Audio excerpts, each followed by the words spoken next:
This is international soccer celebrity Chris Doran, and you're listening to ACES Radio. This is for the Mesopotamian lion, our king, has returned triumphantly to score all the goals after somebody had to let us down.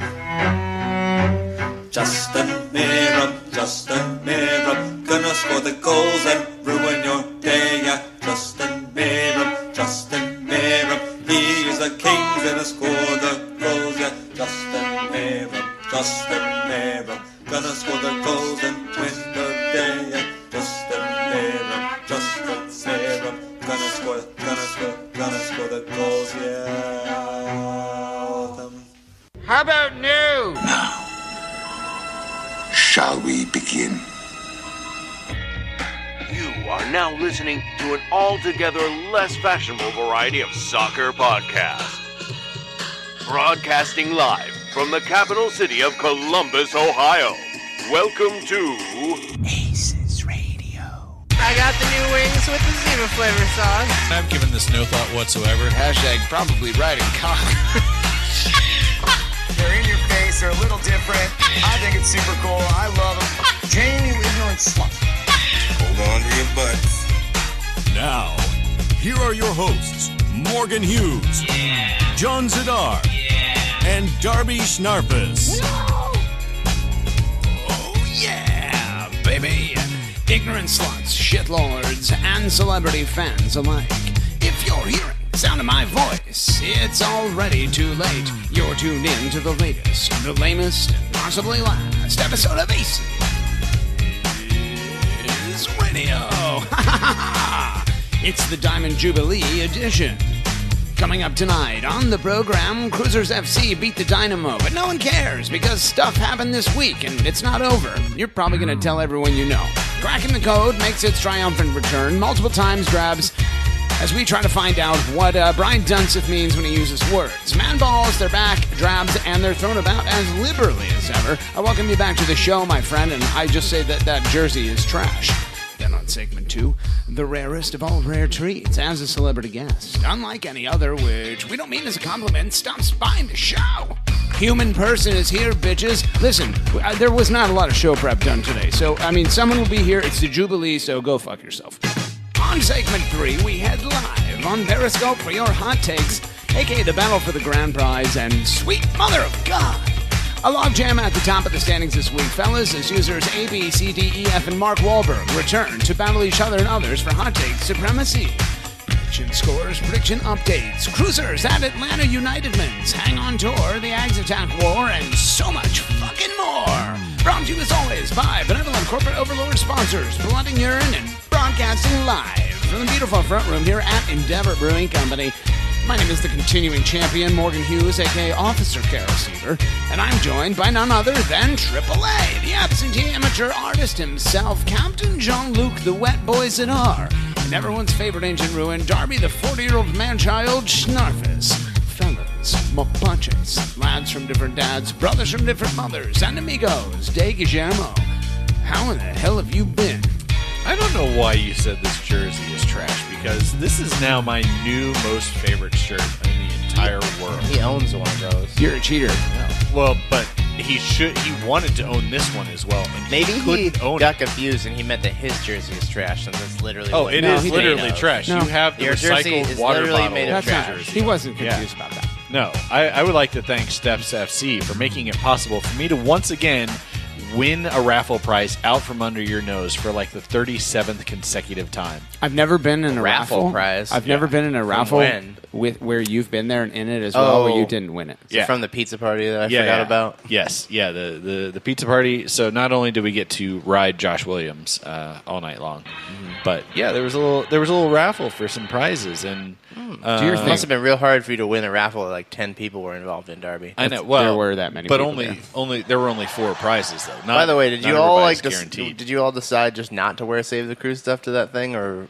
Were you I would like it forced to pointed out. remove it? You had a sweatshirt on. I had a saw. sweatshirt on, yes. But that was it. Multiple people wore hats. You were like, let me wear They were the invited. most inconspicuous piece of Save the Crew gear that we've produced. Yeah. The people with the hats were invited to not wear the hats during the photograph. Were they? Is that how that was presented? Yeah. We would like to invite you to take your hats off for this photo. Also, Chris, he walked in wearing a long sleeve black shirt, and the kind lady who was sort of running events said, her name's Erica. No, it wasn't Erica. Oh, it wasn't? Was it Allison? Some other schmuck.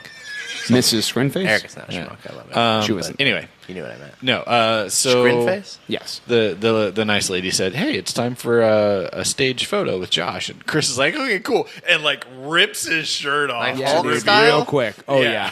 Like, I didn't To even see it reveal come him. off. I was just, all of a sudden you're wearing a different Yeah, shirt. He Sweet. had the "Respect Your Roots" T-shirt, and she was like, "Nope, that's not happening. Put that back on."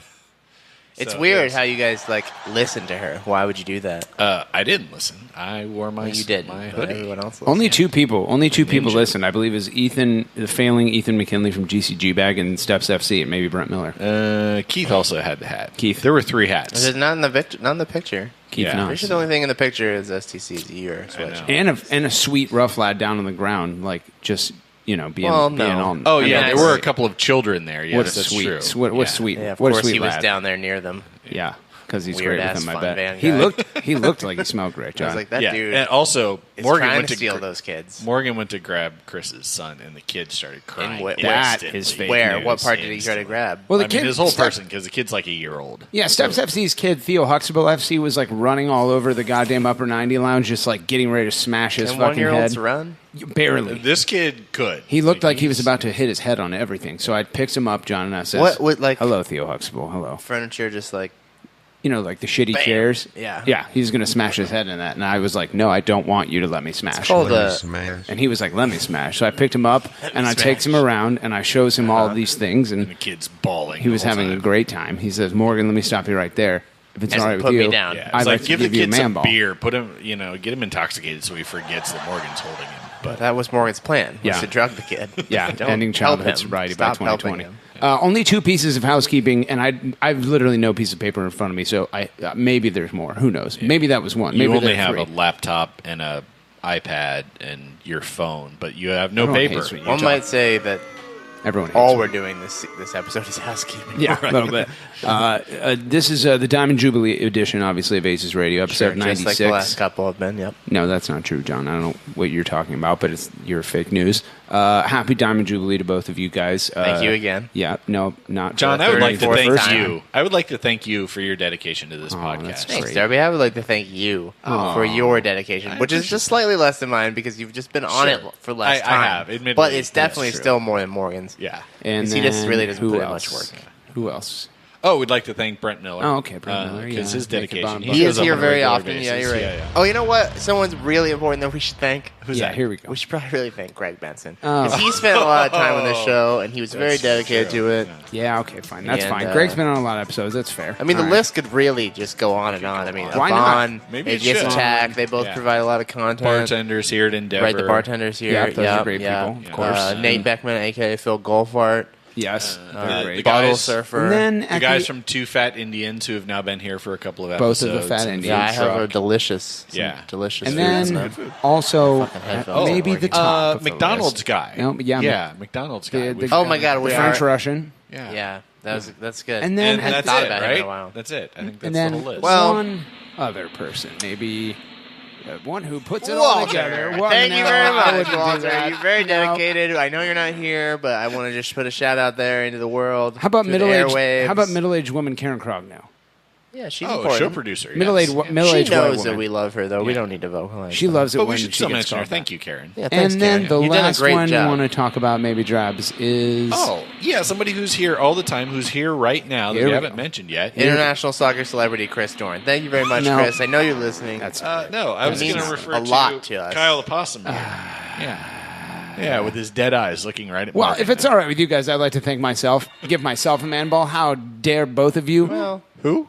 I mean, I think there were still some more people we should thank before We remind me of me. You know what? And not enough people acknowledge the janitorial staff in a given true. endeavor. There is So no- yes, thank you, Nope, Morgan. there's no janitor I would here. really like to thank the guy driving past outside right now in the Chevy Bronco. I Why think were we he's no. very- he looks, We should looks not friendly. thank him. I've never talked to him, but he looks He's like never a nice done guy. anything for this show. I'm sure he's on his way This to is an outrage. the store. Second piece of housekeeping, John, as you know, me, myself, and my friends, Sean Sitar, Who's that? Jarvins, Woodson, and Drunk Nate, we come for belts. We come for belts around here, John. And we came for another belt on Sunday at the Crew SC Foot Golf worked out for you. Classic build. Drabs, hold on. don't know why Built by ZZ Boots, Wildman's Leather and Lace. It was the third time in 4 years that the team has come together of lads. And first, I'd like to go ahead and thank Tony.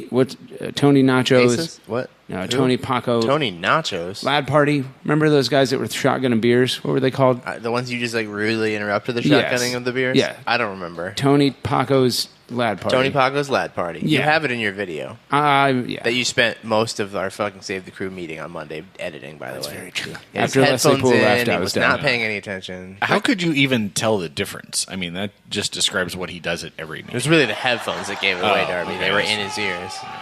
I was not paying attention at all. where does I he know you weren't. Where does he normally keep the headphones?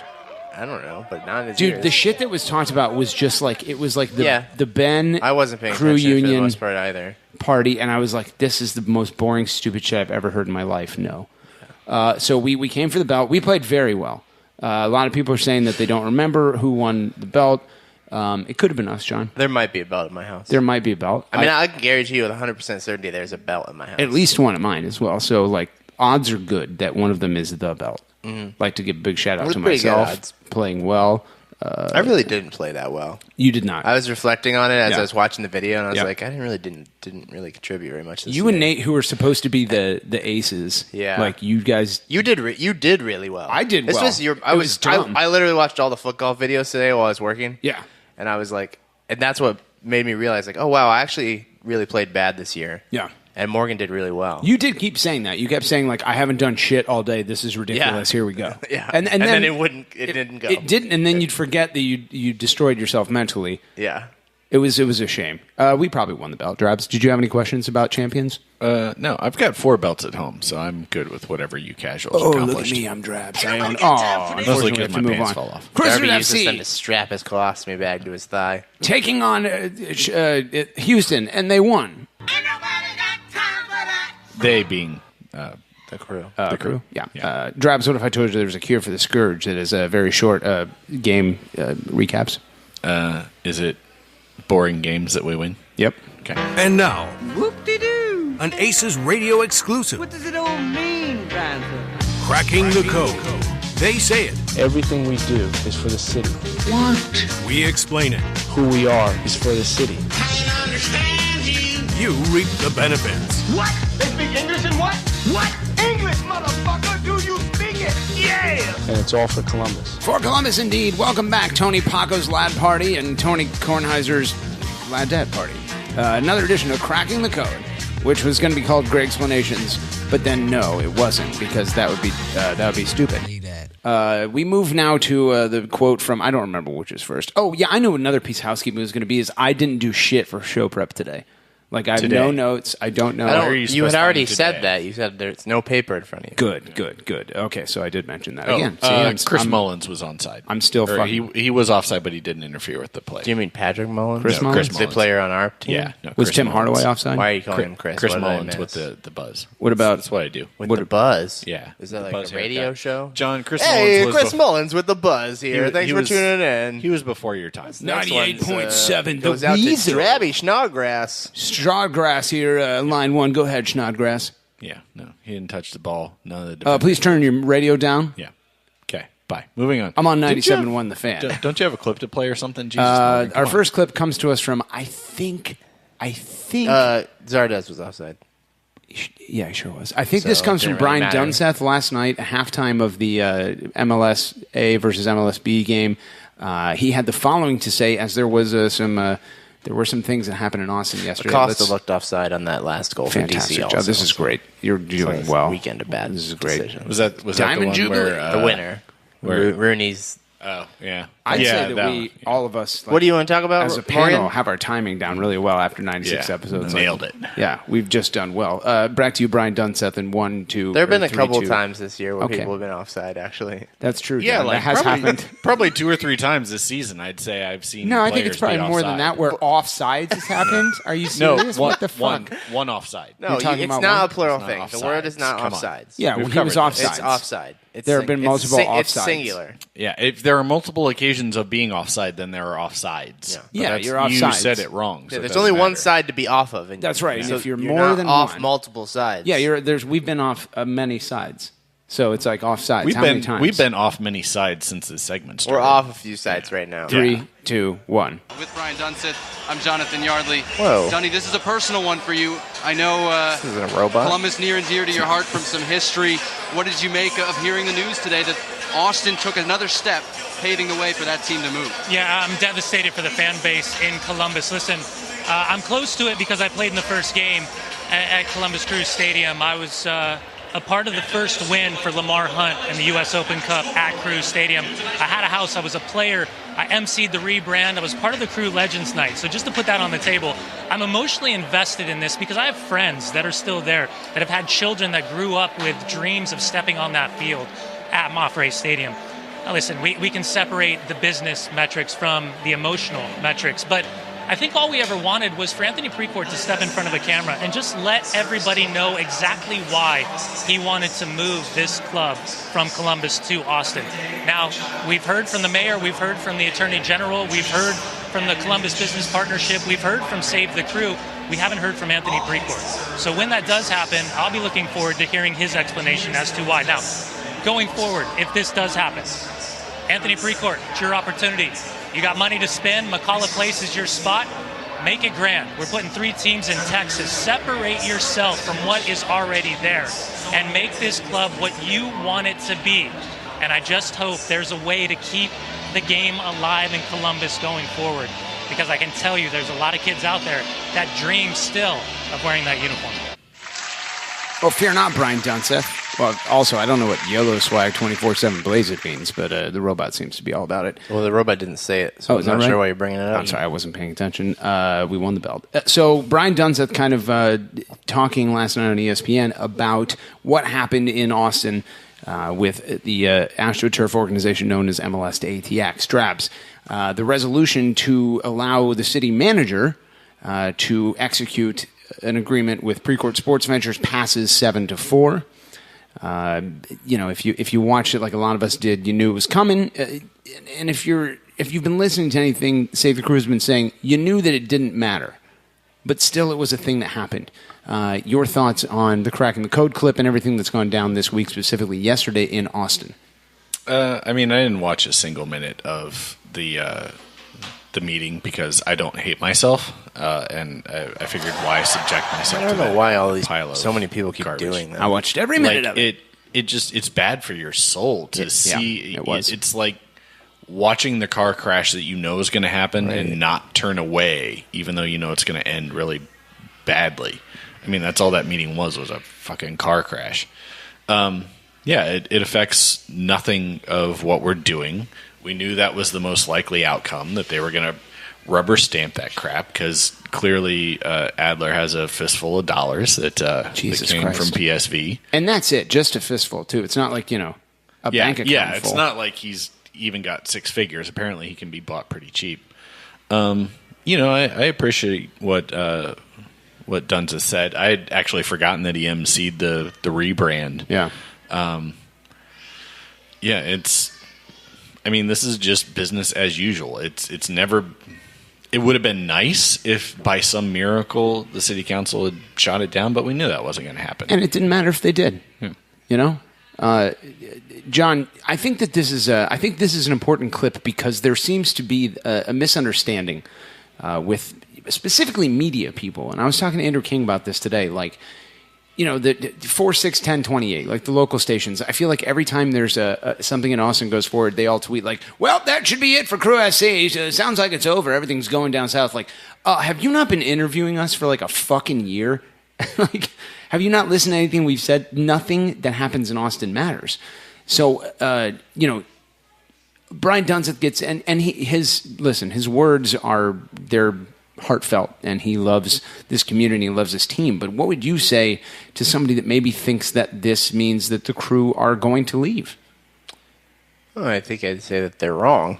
I mean, I can understand how people outside of Columbus may come to that conclusion, because we really aren't making much of an effort to speak to them, and that's, I think, a strategic one. We don't really need to speak to them at this point. We're now speaking to Columbus people in general a bit, but we've kind of already moved on from that, really. And who we're really talking to at this point as Save the Crew as a movement is potential investors in the league, right? And saying, like, this is a strong market.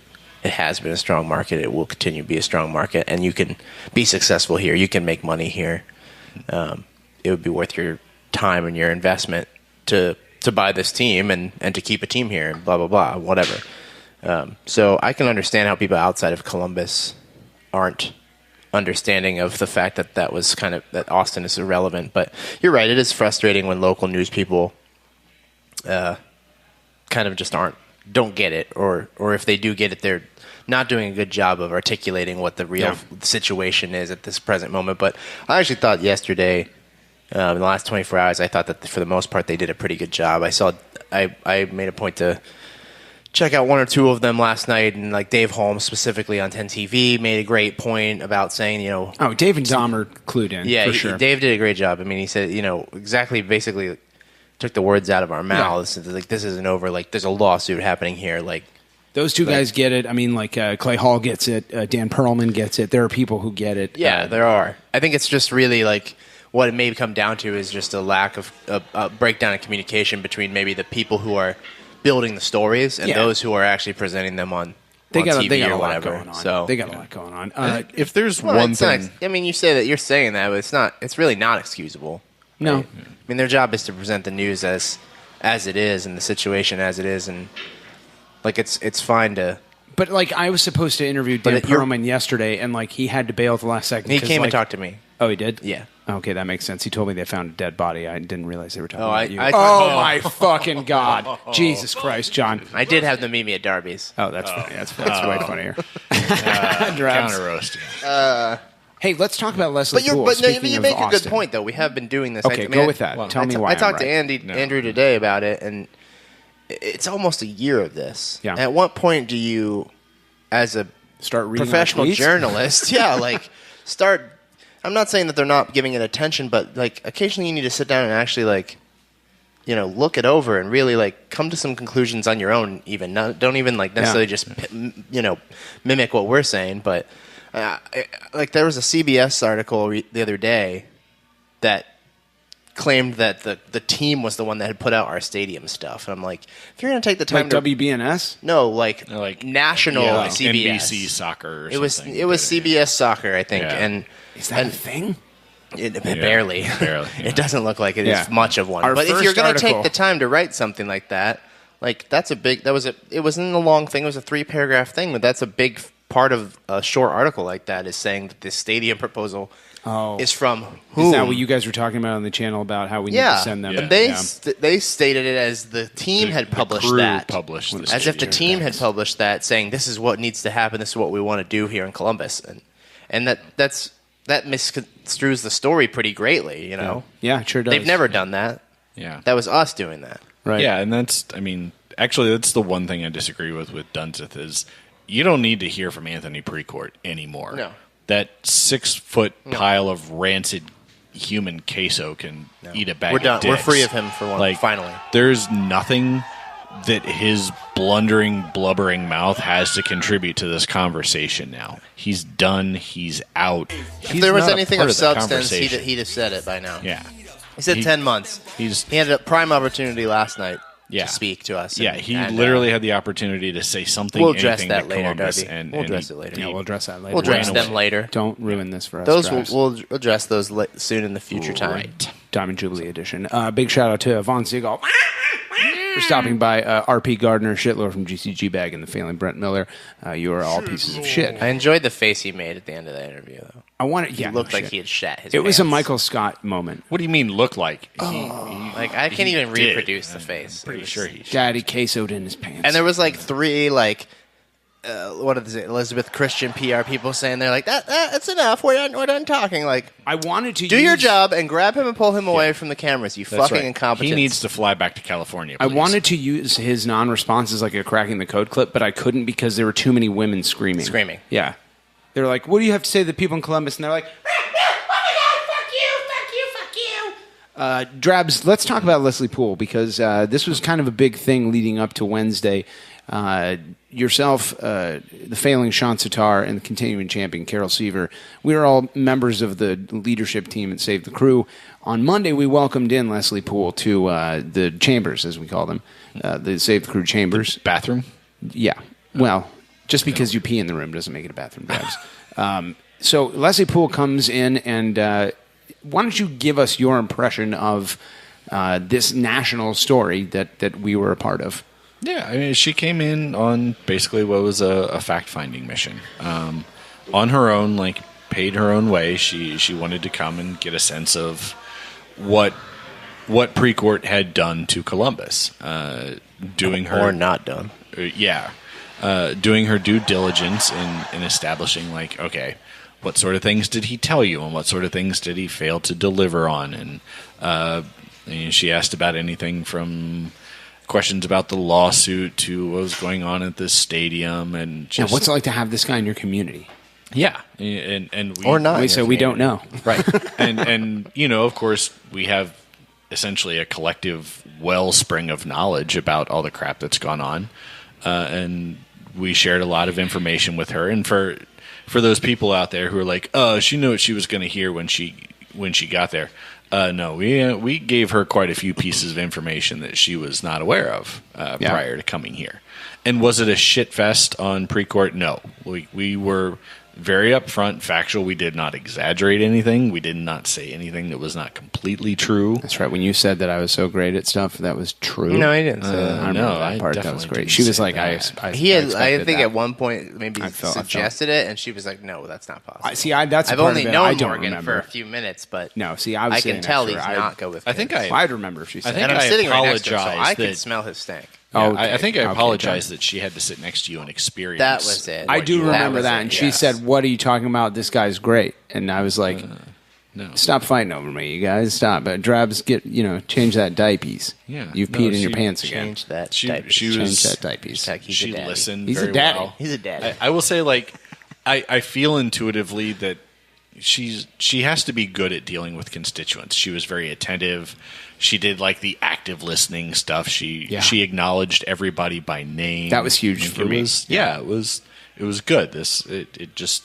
She said, "Nice to meet you," and thanked you, and called you by name, and listened, and asked follow-up questions. It was it was something that we're not used to. She did what human beings should do when they're talking to one another.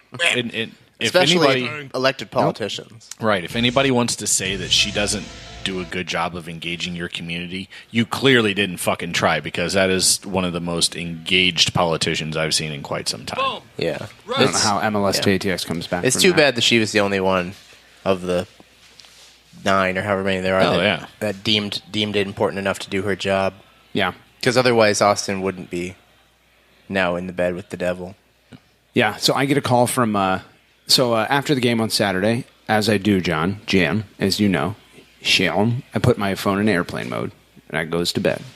I wakes up on Sunday, and Pam's like, brunch.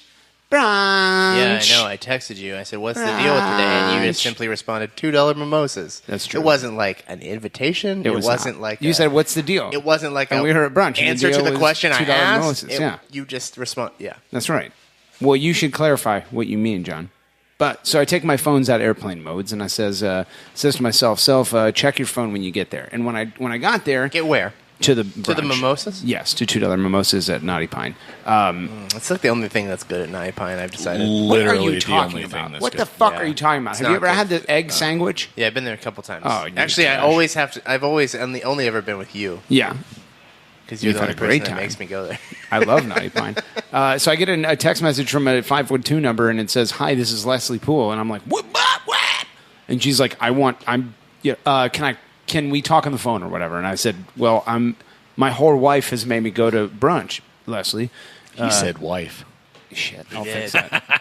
3, 2, 1. My whore girlfriend has made me go to brunch, and so when I got home, I texted her. I said, "I'm available to talk," and she calls and she said, "Hey, it's Leslie Poole," and I said, "Hello, Leslie," and she was like, "You're great at stuff," and everyone in Austin thinks you're wonderful, including the Hipster Six. They just talk about how great you are, and I said, "Thank you," but she said, "I want to fly to Columbus on my own dime and do some research on what it's like in Columbus having Anthony Precourt be a part of your community. Would you and Save the Crew be willing to talk with me?" And it was Sunday, and as we have these leadership meetings on Monday, I said, I think so. That sounds great.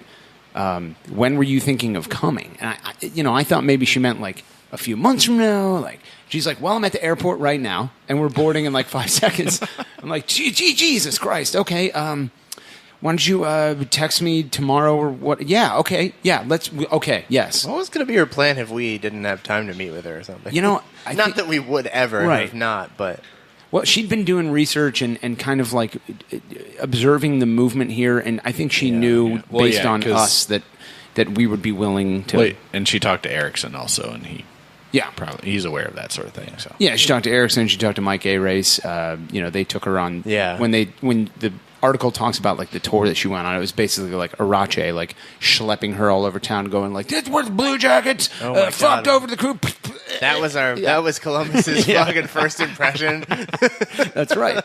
Do you want a sip of my spit? Yeah, you want to come on the Speakeasy? It's like a secret podcast.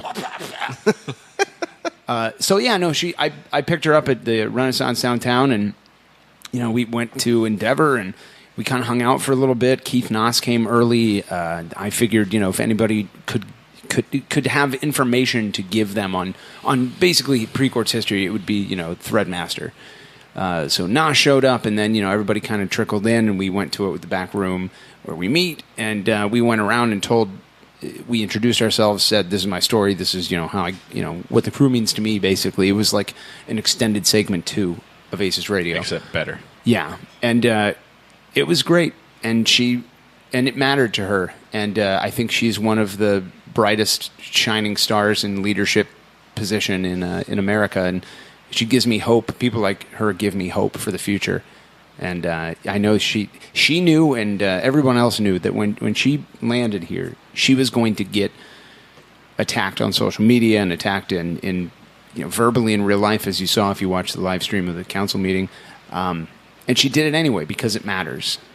And so I'll forever be in the debt of Leslie Poole just for her caring, because that's what I felt was tremendously lacking down in Austin for a long time, was when they talked about MLS and they talked about PSV, they never mentioned the Columbus Crew. It doesn't ever get mentioned, and we're real, and we exist, and we matter because we exist, the same way that anyone else would. And thanks to Leslie Poole. Drabs, your thoughts?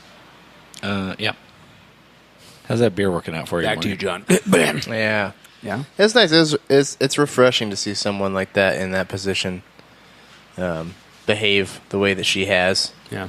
It's nice to see them doing their jobs properly and being informed on wanting and trying to be informed on the topics with which they're making decisions. Like I said, it's too bad that more of them down there weren't up to her caliber. It's called due diligence. But you need to know who you're getting in bed with. They'll trust me. They'll find out in due time. So and I ended up with Pam. So let's move on to the second Crack in the Code clip. This comes to us from none other than Jason Davis of Sirius XM Satellite Radio. He talked about the Save the Crew movement and MLS 2ATX AstroTurf campaign today on his show, and he has the following to say in 3, 2, 1. Where is MLS in all of this? Your brand is being dragged through the mud. Anthony Precourt has grabbed the MLS brand and yanked it through all kinds of muck and grime. How do you stand by and let Anthony Precourt do this? It's like, you've got an antique car collection, priceless vehicles, or worth a lot of money, okay? There's 23 of them. They're yours, right? Your MLS, you have this priceless car collection. You're going to give the keys to individual people. Here, take care of this car. This is your responsibility. Please be careful with it. Don't wreck this car. It is priceless. Your brand is those teams. So you give your car to Arthur Blank. Treats it perfectly. Makes it even better. He rolls down the street in it. People are all looking at him. Whoa, gosh, who's that? I want to be part of what's going on with that guy. And then you give keys to one of your cars to Anthony Precourt, who's like an irresponsible 17-year-old. He's driving it off-road. He's getting into fender benders. He's getting caught speeding. And instead of taking the keys away, instead of saying, no, okay, you've proven you can't be responsible enough with this, we're going to have to move on from this situation. We're going to have to give the keys to somebody else. But of course, these are our cars. We've lent you that car. MLS, it's your car. It's your choice. You own the car. You set this up. You did this yourself. You were specific about it. It's your car. It's not his car. MLS owns the team. Anthony Precourt gets the right to operate it. Can you not take it away from him when he proves irresponsible? Jason Davis. Christ Jesus. We have some... What's going on here? We're fine. I turned it back down. Man alive. I can't hear shit now. You can't? The Diamond Jubilee edition of ACES Radio is going really well, by the way. I love this. So Jason Davis on Sirius XM, as always, thanks to anyone and everyone who carries the flag, no Blue Jackets pun intended, for our movement. A bad day for MLS yesterday from a PR perspective. They, on their website, Drabs, they released in one article, it's the only recognition of this entire thing. And if you've been around the game in the United States long enough, you know exactly how MLS plays up their victories, no matter how small they are, especially when it comes to stadium dealings. They released the PSV statement. In the same article, they released the Columbus Crew SC statement. Right. That is it. Which is hilarious, as if those are two entirely separate and individual entities and not the same exact fucking thing. I think it's meaningful, though. I think the optics of it are exactly what they wanted to convey. That they want to start getting people used to the fact that these are two different things now. And that's great with me. So Jason Davis says, how dare you, MLS? How fucking dare you? John, if you want to go first, you seem like you have a hot take. No, I actually missed most of that because I was fucking around trying to get so they could hear. But Great. I was just going to say, to the point of you talking about them trying to insinuate that they're separate entities, I think that's a really good point. I think that's something that we've discussed and has been discussed publicly about, odds seem pretty good, as good as that Austin and Columbus will have teams at the end of this as any other outcome. I mean, I think the odds are just as much in the favor of that as they were of the Crew staying here and nothing in Austin and vice versa. I think there's three outcomes there, right? One city gets a team, one city gets a team, or both cities get a team. And I think the odds are pretty decent that last one is what happens. So I think that's a good point. I would be curious if things like that, material like that, maybe stops being produced by the team and maybe starts being produced in the league offices and published by those people. If that's really truly the case, because if that is truly the case, then they need to separate PSV and those people from the club because it's no longer they no longer have control of it, right? Yeah, or they shouldn't. Yeah. So, good point. So I love the fact that they're releasing it, Darby, as like two different entities, kind of like setting up what everyone, like John alluded to, everyone knows is going to happen is this team is going to be sold to local ownership. I mean, they're talking about Anthony Precourt playing in 19 and 20 at some like minor league baseball stadium that sits like 1,100 people or some shit, and it's like, well, that's another thing about come on, when they're discussing everything and trying to work out all these details. It's like they have, what were they? I can't remember which one of the dipshits was, probably Subtle or whatever that was said. Scott we Separate. have. No.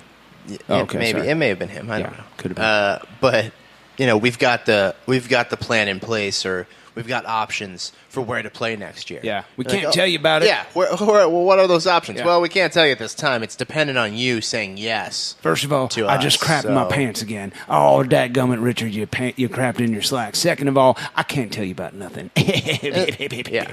And then the only real option there that's even more remotely respectable, right, was UT, and I think it seems, at least last I heard, they seemed to make it pretty apparent that they wanted nothing to do with it. Last I heard, they wanted $5 million, and Mr. Poor Pants, who can't, afford a fucking rail stadium. Pants? There's no way he can afford $5 million to rent a stadium for a season or two. Yeah, UTI said we need. That's a joke about tract urinary. Yeah. Okay, an infection, John. There are antibiotics. You get for that it. from shitting your pants a lot. They do. Yeah, is that true, Drops? True? I haven't peed out of my pee hole in years. Oh God, that's gonna be a drop. Why would you offer that up freely? That's right. Yep, that's right. Solana why'd you do that? He was just a boy. Julie Sankey, just please get on that immediately, which is what they said on your wedding night. You bitch! Don't you edit that into a drop as well. Great.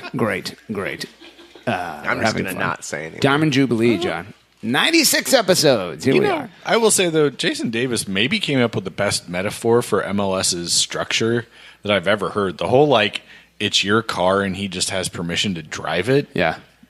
Oh my God. Anthony more sense Precourt to is me. one of those fucking twats that runs around and starts fights and then screams, "My dad owns a dealership."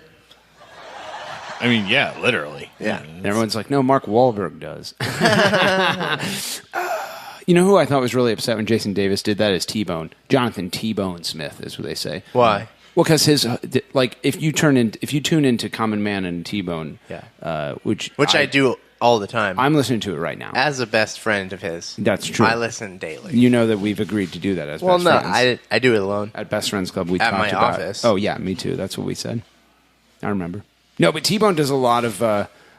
He'll be like, the Pittsburgh Penguins are like if a bird was hatched from an egg, and then the bird was a pile of horse shit, and then that shit was also the whole city of Pittsburgh, Mike. Everyone hates Pittsburgh. And they'll be like, that's the worst if Jonathan thing I've ever says heard. things like what you just said, he's not very good at it. He's not great. I imagine his were probably more eloquent and well thought out. No. than Actually, the that was Penguin- a- the Penguin What's the thing more that you likely just did. scenario? That the guy who does this for a living makes good metaphors? Or the guy or who's that the you shit the continuing bed champion. trying to pretend or the like guy you who's were him? known as someone who's the best at a thing and Wait, what, is what thing are continuing you and known doing as that. being best at? They just say Not about belt me, winning, Darby. not prediction. First of all, I just got a text from T-Bone Smith, and he said maybe handsying still. He says, Morgan, Self-pleasuring? everything you just said is true. You're looking at your sunglasses right now, Morgan. Oh, is that? Well, maybe it's from the reflection. You never know, Drabs. What are we doing? Okay, yeah. So Jonathan's mad because he's a bad thing. Davis because I'm better. Analogied him or whatever. Oh yeah. Okay, so was he really mad or were you just making this up? No, I'm making it up 100%. Great. Yeah, so I thought that was good. I thought that was a good hot take. There's a lot of anger out there, but all this to say, please don't be constructive with it. It's okay to be angry. I'm angry. Channel it. I watched all of that city council meeting. I watched the whole thing. I didn't pee once. It was unfortunate and uncomfortable. Is your pee hole closed now? Well, yeah. There's a safety pin involved. It was... Yeah. It's like binder clips. Yeah, he just put like a one chip over his clip? penis. Yeah. He just put it right over his penis. That'd be the end of me. But that's also how Pam prefers him to come to bed. So. Well, when it's only an acorn size, that's kind of the whole thing. It's not even just the tip. You're just kind of clipping the entire thing. Yeah. Right at the base. Going the long way. God damn it, that sounds like it hurts so much. No, I was upset watching that. I think that it's anytime, especially when the press asks Anthony Precourt if he has anything to say to Columbus fans and there's silence. Man-ball to Leslie Poole for saying, I hope you're a better partner to this community than you were to the people in Columbus.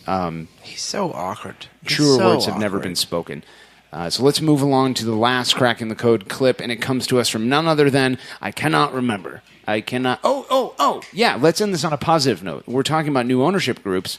Yesterday or 2 days ago, Mark Wahlberg was in town, and he was opening, Dick Masheter Ford. We bought, like, Jack Maxon Chevrolet or some shit. And also Bobby Lehman. Bobby Lehman. Yeah. It's just Bobby a dealership, Lehman. right? Bobby Lehman. Yeah. I saw one news article that said he bought a production plant. No, I was it's like, 707 West Broad I Street. don't think that's it. Yeah. Wahlberg is Ford. So they, somebody from ABC6 was like, "Hey, are you going to buy the Crew?" And he was like, "I know exactly what that is. I'm familiar with MLS. I'm friends with the corpse known as Bob Kraft." And it kind of He like thinks that I'm his grandson. Yeah, he likes applesauce. I like applesauce. Say hello to your mother for me. And so he, the world picked up on this, and they're like, Mark Wahlberg to buy Crew SC, and which would be great because we started with Grant Wall, and then Tyson Wall's a piece of shit in MLS to ATX, and Mark Wahlberg would then save us. What a wonder wall. But this kind of now has some legs because he went on the radio in Cleveland today, John Jam, and he has the following to say in 3, 2, 1. Mark Wahlberg said he No? may want to buy that professional soccer The whole team. Is team? that Columbus Crew? true, or is that just nonsense? So let me give you an update. So we were actually at the dealership kind of just talking about how excited we were to be in town and creating some buzz and excitement around the opening. And then somebody had asked us, they told us that the team was for sale and said, would I be interested in buying it? I said, well, I'd be interested in taking a look. And just yesterday, the guy who's leading the investment group contacted my partner, Jay Feldman, and I got a text from Jay that they spoke last night. So I haven't spoken to him yet today, but I'll be following up with him today. It's certainly something I'm interested in. I think soccer's growing in the States. World Cup was fantastic for soccer, the exposure that it created, especially here. So I wouldn't say, we're closing a deal or anything, but I'm interested, and if it's a good opportunity, I'd like to be a part of it. I mean, I'm a part owner in a cricket league in the Caribbean. Who knew? Wow. Certainly. And Bob Kraft is a very good friend of mine. He owns the New England Revolution, so I could get a lot of insight from him. Wow. I mean, first of all, second of all, it's almost exactly the same thing, cricket teams in the Caribbean. Hey, you know that cricket team in Haiti? It's going so well, I'm going to buy the Crew. That's pretty dang cool. I'm Mark Wahlberg. I'm from America. I'm from Boston. Say hello to your mother for me. No, what starts is like an absurd, I have to respond to this question that, Lorraine Wagner, Bob Hetherington asks me. Now is kind of like he's getting contacted by the potential ownership group here in Columbus. We may be looking at Mark Wahlberg as an actual part owner of Crew SC.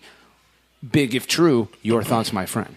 Yeah, and for everybody who instantly has to be an online hater, we're aware that he does not have, he doesn't have the money to buy the team outright. So if you're like, you're just replacing one out-of-town owner with another, that wouldn't be how this works. Shut your face. However, teams can be interested in minority owners. It's very possible that what comes They'll forth probably is going to need be... it. Yeah, they're going to be them. a group of people. If Will Ferrell. I don't know how many situations there are in MLS where a single especially entity owns the team, but I don't think there are many. Zero, John, because they're investor operators. First of all, how dare you? Okay, but well, you know what I mean, though. The newest team, in LA, which should be like a bastion of fucking billionaires, has 30 owners to it? Yeah. Where it's all divvied up like that. No, ma. As teams get more and more expensive, this is going to become a reality because there are only so many billionaires who want to buy soccer teams out there. Yeah. Especially if they're anything even vaguely local.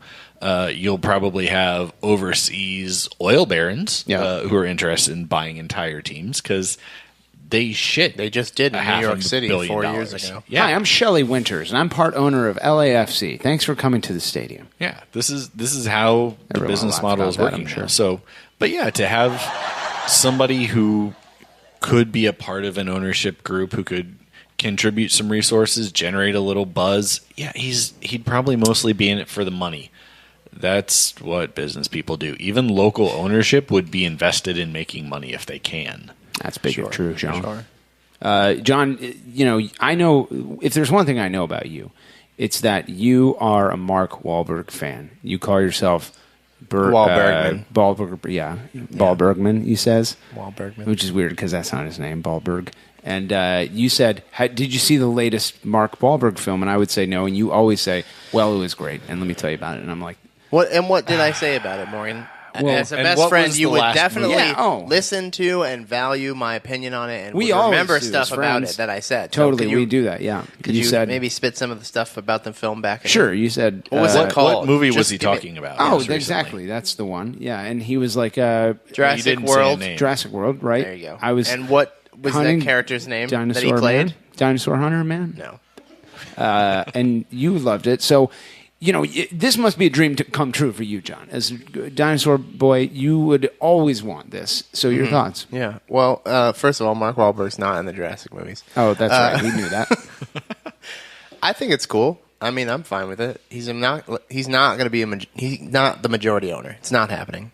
His net worth is not enough to purchase the team by himself. What if he sold the Haiti State Cricketmans? Would he have enough scratch? I think he'd still need a couple more dollars. I really want to know more about that, but I'm not going to delve into it. It's on his Wikipedia page. I'm sure it is. I love it. He's like, well, as you know, I own a cricket team in Haiti. No, it wasn't a team. He was part owner of a cricket league. Oh, shit. Yeah. Oh, shit. Yeah. The whole island. Right. Yeah. He's an God investor damn. operator. It's probably like 4 teams. Yeah. He's an investor operator. Wow. But I think it's exciting. I mean, if Mark Wahlberg wants to throw a couple million in to be a minority owner of our soccer team here in Columbus, I'm never saying no. Yeah. I mean, it's a huge name. He was the highest paid actor in Hollywood last year. What? Yeah. Mark Yeah. Wahlberg was? Yes. Are you Yes. serious? Yes. Yes, Hollywood- this is the world we live in He now. made California? he slightly more money. He finally surpassed Dwayne "The Rock" Johnson, who had been the highest paid actor for a couple of years. Yes, this is the world we live in. Garbage action movies make a lot of money, man. Yeah. Okay. Anyways, Okay. I I was going to think guess that Sylvester Stallone. Would that be wrong? Yeah. All right, he was 3. Isn't he a Russian agent now? You're thinking of Rocky 5. He's 5 years in the grave. Oh. I just thought it was cool that that anytime you can get a national celebrity, Right. who I've always said is a top paid Hollywoodman, to talk about saving the crew, fucking chalk it up as a victory, regardless of whether or not he's going to do Right. it. It was a national story. We don't need it to be Yeah. real. It was a national story for a couple of days. Still kind of is. And if he does end up being part of it, how cool would that be? How much extra exposure would that give us? Not just as the team, but the city of Columbus. That's pretty dang cool. Yeah. Could you imagine? I mean, Gaston Sorrow might finally get his big acting break. He could be. There you go. He would be an amazing villain. He could be the next Raptor in Jurassic World 3. Oh, is that how it works? They hire actors to do that, and then they change their faces to dinosaur Yes. faces? I Yeah. knew it. I Yeah, knew it's it. just makeup. CGI is great. makeup. Oh, man. Instead of inventing the dinosaurs with science or computers, rather, they They just... put dinosaur faces. Yeah, they're like, on what's Argentinian center backs? What's Chris Kattan up to? Nothing. Yeah. Get him to run Nothing. around the jungle. Yeah, I think it'd be cool. So all this to say, Austin happened this week. It holds no significance to what's going to happen with Columbus Cruisers FC. This team is staying in Columbus. There's still a lawsuit. There's still a local ownership group under NDA. There's still 11,000 and counting season tickets promised to the new ownership group. There's still a plot of land that a new stadium is going to be built on. And it's still in the first market for this fucking league that is a proven consumer of their product. MLS has shit their pants every moment of this whole AstroTurf thing known as MLS to ATX. And that sucks. But it doesn't mean that they're bad business people. It means that they've made bad business decisions for 10 months. They'll get their shit together. This is too good of a story and too good of a market to turn down. And you know what? Now I feel like the studio audience knows. And knowing is half the battle. Say what again? He's absolutely right. Say what one more goddamn time. Oh, shit. Drabs, what were you looking at? Don't look at my thing. I was just looking at despite not talking about a game at all, we're almost an hour into this thing. Yeah, let's get man balls out of the way quickly. I remind you, as always, this is a combination of man of the match and game balls, which, as a term, is too long as opposed to this explanation, which, like John Zadar's genitals, are disgusting. Drabs, we go to you first. Your 2 man balls of the week, my friend. My 2 man balls this week go to the entirety of the Save the Crew Nation. One for making it through this week, and also the one thing we haven't mentioned yet was that we funded 2 schools' soccer teams worth of gear the other day. Pretty dang cool. Like when everybody could have been focused and obsessing on Austin, we raised money for a middle school and a high school to get equipment for their soccer team. in a day. Like, that we good? got the middle school funding hit in an hour. Oh my God! It was fantastic. No, you literally do not. Oh, you don't hate to see it? You like to see it. Oh, we love was this. the teachers were just over the moon. Oh, yeah, and you it can was see like, this is, yeah, you know, we're about this team, but we're also about community, and we're about soccer and building that. And there's another generation of kids that they're going to have some gear for next year, and you know, maybe they're future fans, maybe they're future players, but they're going to have the things they need to play soccer, and that's what we're about. All right. Well, I wish you wouldn't speak for me because I was not excited about children getting things. Please check with me first before you speak for me ever again. Well, I don't think you gave any money, so you can I didn't. go to hell. I never will. I want some of that money. Give me those soccer cleats, kids. Sean Sitar, the wet boy. Your two man balls of the week, my friend. I'm going to give one to Mark Weiss, owner of the Columbus Eagles, for... I didn't summon you, but it's good to see you at the foot golf tournament see you, John. on Sunday. As you know, I'm an Eagle. Were you talking about the owner of our team? I was. Reminder, I'm an Eagle. Yes, no, this was great. Do you have any opinions on him? What do you think of him? You work with him day in, day out. Of course I do. As the Eagle, he looked at me and he says, I'd like to name my team after you. It's a noise we make sometimes. And I'm a big You fan. and him or Eagles? No, just Eagles in general. Oh, I thought you meant you and him make that noise. But does he make that noise also? John, the old man's talking to me again. Is that what he did to call you down? Yeah. Yeah. He was sneezing. I thought it was an Eagle call. I was very confused. John, I gotta get out of here. I'm an Eagle. Columbus Eagle, everyone. She sounds a little sick. Yeah. She was screaming in the Nordeck a lot on Saturday. Yeah, okay. Her voice has not returned yet. Huh. Okay, so one man ball to... So one to him for standing up for what's right. Mr. Eagle? Okay. Trying to speak the truth. Yeah. And then my other one's going to go to Miss Erica Kress for throwing what we have, I think, said more than once is the best crew event. Absolutely. In team history. The foot golf tournament. Undoubted, which is what we say. Yep. We say undoubted. That's an undoubted truth. Despite the fact that she, for whatever reason, cheats us out of our deserved winnings. She has so much going on. She does a good job. Yeah. What a child. 99% of the event is great. Yeah. The last 10 minutes. Yeah. Morgan was demanding of her that she implement score checking by volunteers. She should. I think it's only fair, Drops, except in our group, probably not. We are probably cool. You don't have to check ours. A lot of people are saying we're the most truthful boys. Yeah. You're saying that 14-year-old boys unattended might lie about their scores in order to win a prize? I'm saying exactly that. Children are disgusting. No, Drabs, sometimes cannot be trusted. Sometimes 14-year-olds beat 4 World Cup veterans by 10 strokes.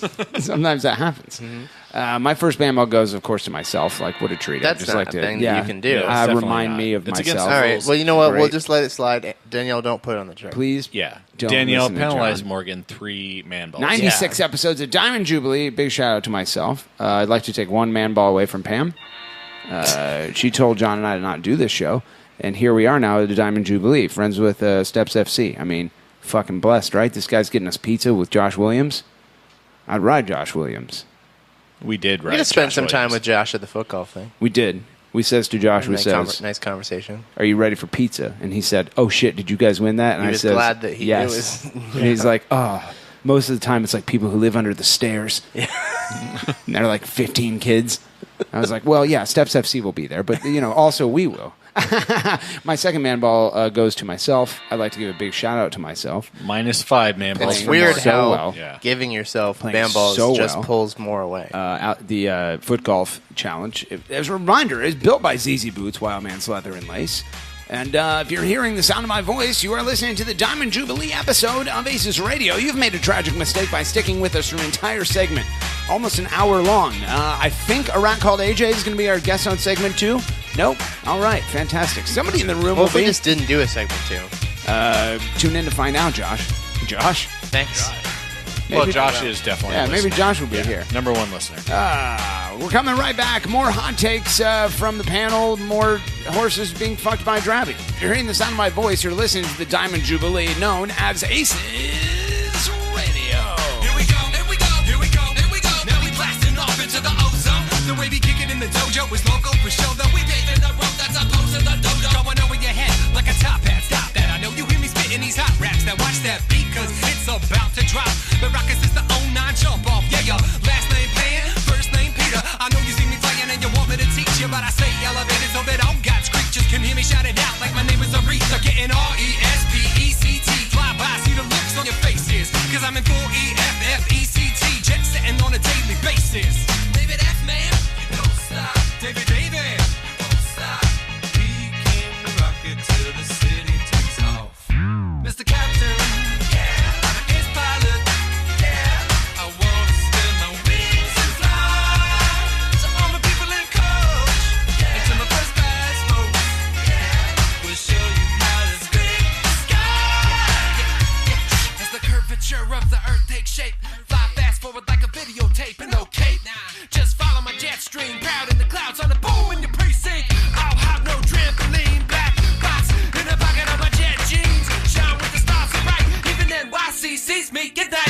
ignorant sluts, shitlords, and naked bottom bucket boys alike. If you have turned up the Sisters Chicken on Broad Street at 1 p.m. on a Sunday, you're listening to the Diamond Jubilee edition of ACES Radio. How dare you? My name is Carol Seaver. Welcome back to segment 2. Joining us on the 3-4-man channel in place of Sean Sitar, who is, as time goes on, attends less and less of ACES Radio in general. But when he's here, he usually just stays through segment 2. Now he's leaving at the end of segment 1. What a pilot crash. Has he saved the crew yet? Ladies and gentlemen, welcome to the program. 8th time, 16th time, however many times, it doesn't fucking matter. Ladies and gentlemen, give it up for Yvonne Siegel. Yvonne. Hi. Siegel. Good to be here. So good to be here. You're filling in for the wetness. How you feeling? It was a big week down in Austin. Are you feeling defeated? No. Oh my gosh, I'm giddy. We got rid of McCaso Face Trash Owner. Yeah, I guess that's something we didn't mention. It's amazing, right? I enjoy that Record's name. gone Can that be the new thing? McCaso Face Trash Owner? Yeah. I love it. Okay. That definitely was on the fly, and it was so spontaneous and natural. I love everything about it. Is that like a bad guy in DuckTales or something? Several people have said McCaso Face. McCaso? It sounds like someone that Darkwing Duck is fighting. Very unfortunate. Oh, you're so old. Terrible. Thank you. I've never seen that show, Grabs. I've just heard about it from my mom because I'm a young. We are the ones who golf the much. Ladies and gentlemen, if it's segment 2, we can only do one thing here, and it's mute channel 2 for the rest of our lives. Give it up, ladies and gentlemen. Today's guest on the Diamond Jubilee edition of ACES Radio, none other than a rat called AJ. A rat called AJ. Hello. Welcome to ACES Radio. I remind you, as always, to speak directly in the microphone. Am I now speaking into the microphone? Yes. You sound Before you were more leaning against it, like you were taking a nap. When we refer to you as a rat called AJ, of course, that's your Twitter handle. It is. Tell us your real name. Because Morgan doesn't know it. My real name is AJ. That's right. Yeah. I'm going to guess called AJ. Rat Man AJ face? You know where you would probably know his real name is if you ever fucking were on Slack. Oh, Slack sounds boring and stupid. Yeah. Perhaps. I do go on the general channel and like my own messages a lot. You use a lot of basketball emojis. Yeah, there's a lot of basketball emojis, though recently there's been soccer emojis, which is shocking. No one does that. No, you wouldn't do that. I do. Hate to see it. Oh, Brent Miller's talking. Too bad that he's a naked boy. Brent Miller is no further from the microphone than he ever is when he's talking on this podcast. Rat called AJ. How would crew fans know you? I'm mostly the annoying bastard that walks around with drums during games. Maybe you know me from Twitter, from my ridiculously angry threads in which I may or may not have been imbibing alcoholic beverages. Oh, okay. And mocking the front office. Oh, you're that guy. You're also the guy who smiles hugely in every photo he's in. Like, you have, like, the Joker level smile in every photograph, and that's probably the alcohol speaking a little bit, too, but... No, it's just me. Oh, wait. Oh. You were an actor? Oh, my God. I think you have a question now, Morgan. I have a follow-up question? Yeah. What adult films have I seen you in? Boom. Roasted.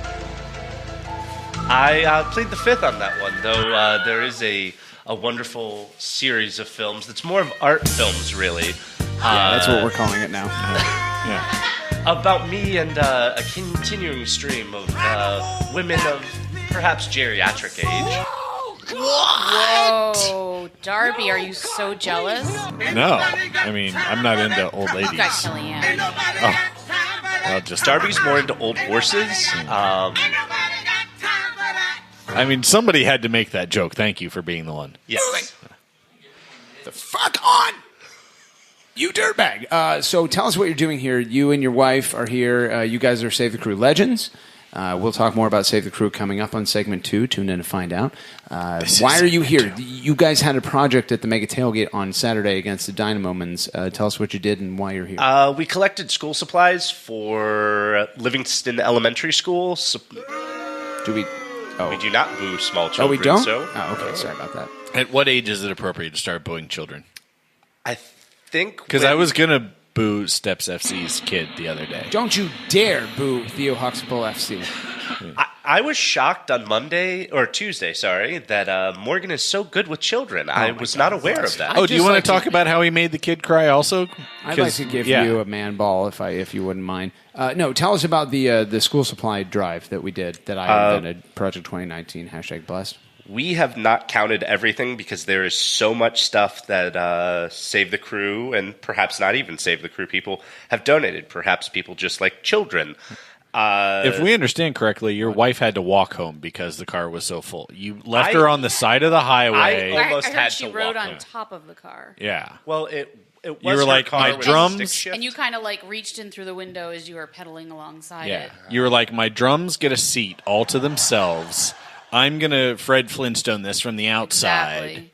But she has to walk home. Is Now, that correct? my drums are actually currently sitting in Clark Beacom's office. He might sell might kill them. You them. should, you should get those back. Yeah. Daddy Clark perhaps is not aware that facing the wall are several Save the Crew stickers. Oh, he knows. Jesus Christ. So tell us about the school supply drive that happened on Saturday. The initial count so far is 30 single-subject notebooks, 4 binders, 17 folders, 4 backpacks, probably another 10 sitting in my car, 4 packs of pens, 47 packs of crayons, 30 glue sticks, 15 boxes of tissues, 2 3-subject notebooks, 1 eraser, 1 very expensive calculator, several pairs of scissors, 1 pack of colored pencils, 12 composition notebooks, 15 packs of loose-leaf paper, 1 pencil sharpener, 3 packs of pencil topper erasers, and 40 packs of pencils.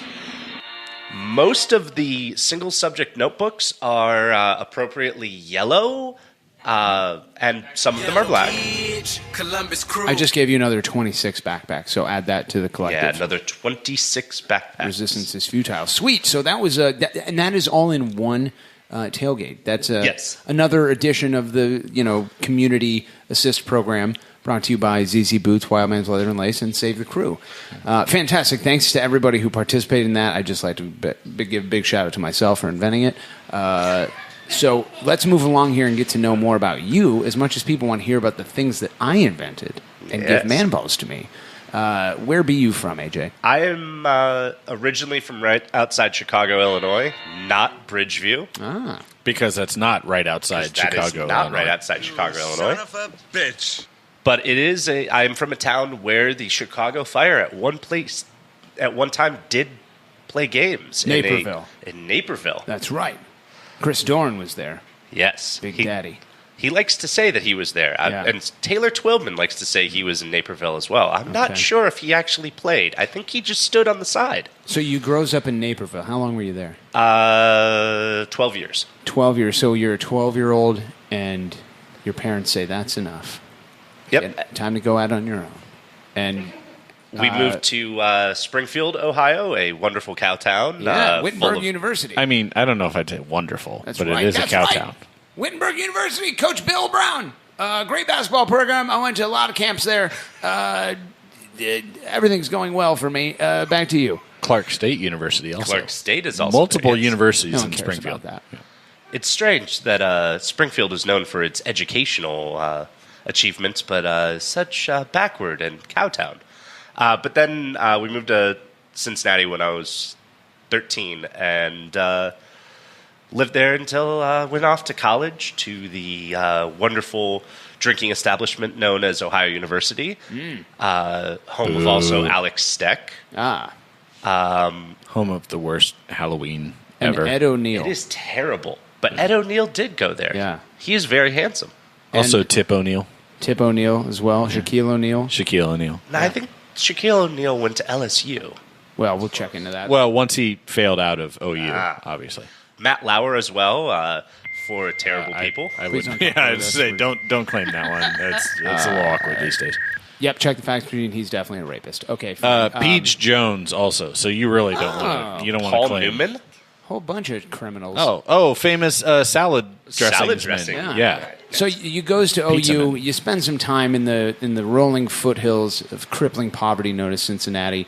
Yes. For some reason, you go to Wittenberg University for basketball camp. You also spend some time in Chris Doran's soccer camp in Naperville. What brings you to Columbus?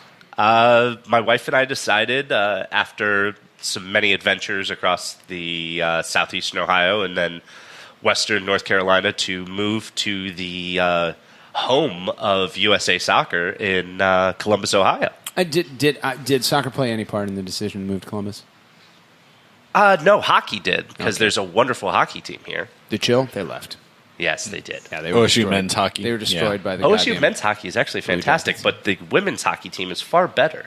Now, I don't want this answer to go on too long because it has nothing to do with the crew, and as you know, we're a Bills podcast. Yes. So you have an interesting career path. Yes. You were, for those of you who, like me, are one of the youths and are big Jackson Brown fans, you'll know that there's a great song called "The Loadout," in which goes into "Stay." Yes. It's off "Running on Empty." That album just came out recently because I'm a youth. 1977. Filthy whore mouth. So the roadie is kind of like this rock and roll legend type of position. You actually were a roadie. Tell us for how long and kind of give us an overview of how that worked. Several months. I was toured around Ohio and Kentucky and some Indiana stuff with some various bands for small punk labels. Mostly I did a lot of local shows. So like when the Eagles came into Cincinnati. We love them as youths. We do. Yeah. Hell Freezes Over. Great live album. The fantastic band Aerosmith. Okay, we're not even going to kid about that. Aerosmith is literally the fucking shit. Though you once said anything after 1981 by Aerosmith, probably not great. No, I said anything. No, because he likes like the Alicia Silverstone era Aerosmith as well. Anything that's like Rockin' a Hard Place and all that shit. Anything that it was like after Get Your Wings or Toys in the Attic sucked balls, and then it started not sucking balls again with like Permanent Vacation, Pump, Get a Grip, Nine Lives, that kind of thing. Get a Grip is a fantastic album. Get a Grip is one of the best albums of all time. Not just because Alicia Silverstone is in all the music videos also because Steven Tyler's like, you know what? Let's sex my daughter up and put her on TV as well while we're at it. Hadn't he just met her or something? I mean, it was in that decade. Yeah, she thought she was Todd Rundgren's kid. Yes. Which Todd Rundgren also is another one that we as youth enjoy. We like him. He's a great artist. What else did you do? Welcome to Classic Rock 96.5, The Buzz. We're not called The Buzz anymore. We've rebranded to the Toy. The Toy Box. Don't say that, Travis. That's the fart box. Yeah. All right, the Fox. So what else? I thought you were on like Wicked Tour, whatever it's called.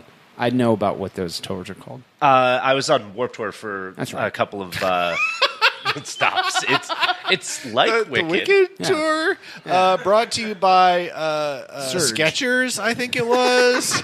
Strangely enough, when I was on Warped Tour, I spent most of my time, the 2 weeks that I dealt with it, with a nice young man named Billy Idol. That guy's one of the hottest youths in the game. He drinks a lot. Yeah, we do that. Give me some Surge Cola, I would say.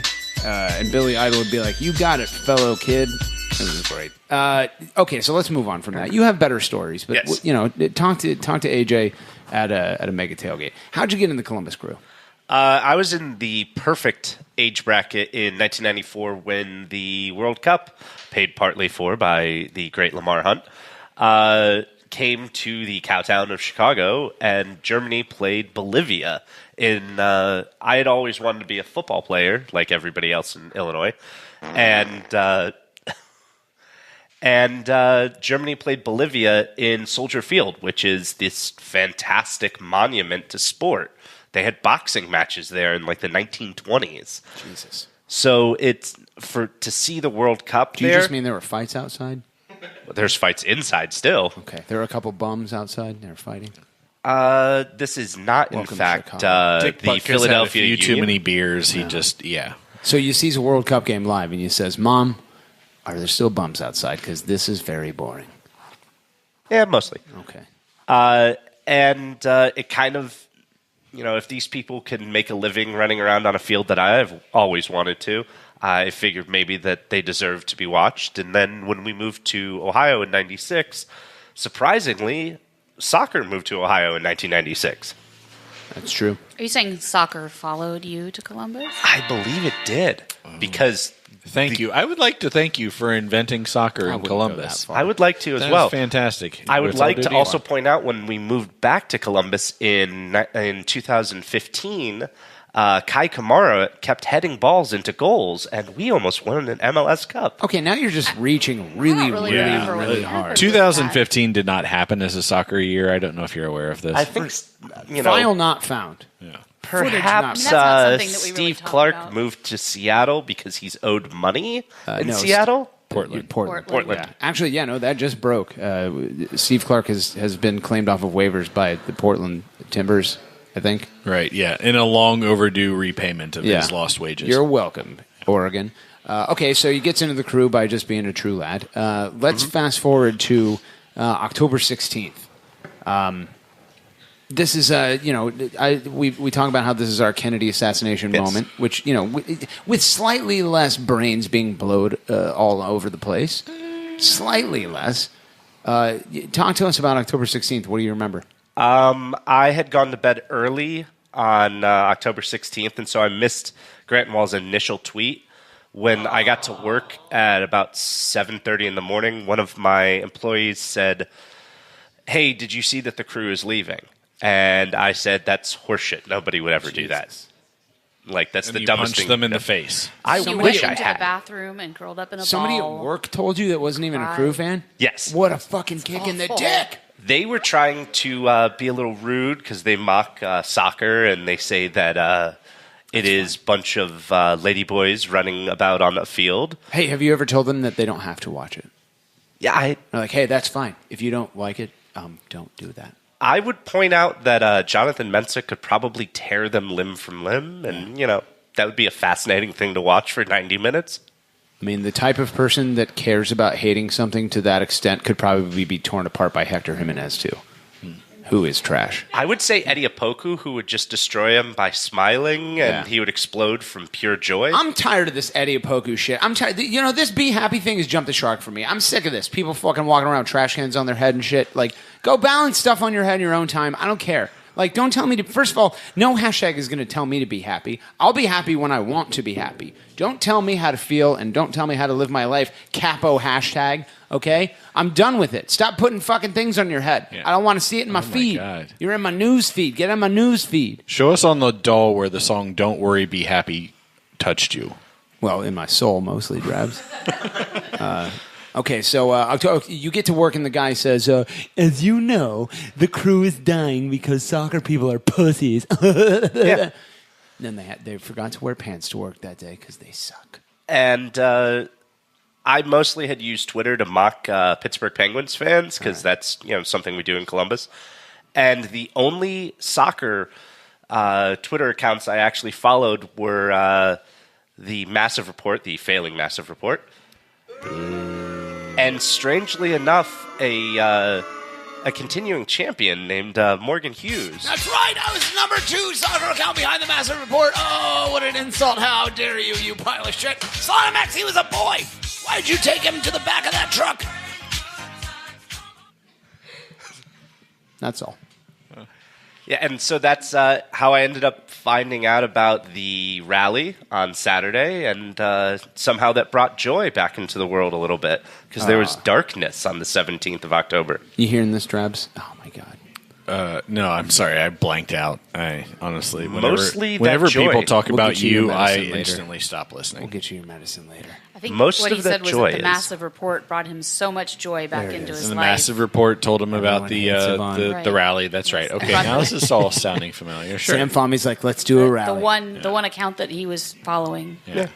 That's funny. You're both pilers of shit. Okay, so talk to us now. You're one of these Brent Miller type, Pete Shahada type warriors. That's just like everywhere. Joe Rogers type warriors. Yes. It's like, I'll go anywhere. I'll do fucking anything. I'll do anyone. Like, just put them in front of me. Which is what Joe Rogers said. Like, you've been all over the place for Save the Crew. Like, this has become a thing for you. Talk to us about what this process has been like, as everyone in the room just chokes on their own spit Brent to death Miller because they just know woke it's up true. and said, "What's happening?" Brett Miller is suddenly feeling attacked. Wait a minute, Joe Rogers is doing people for the cause. What happened? What did I miss? I didn't know that was an option. What terms have been put down? It was. Oh, there's a great Brent Miller impression. He's so far away from the microphone. Oh, this never gets old.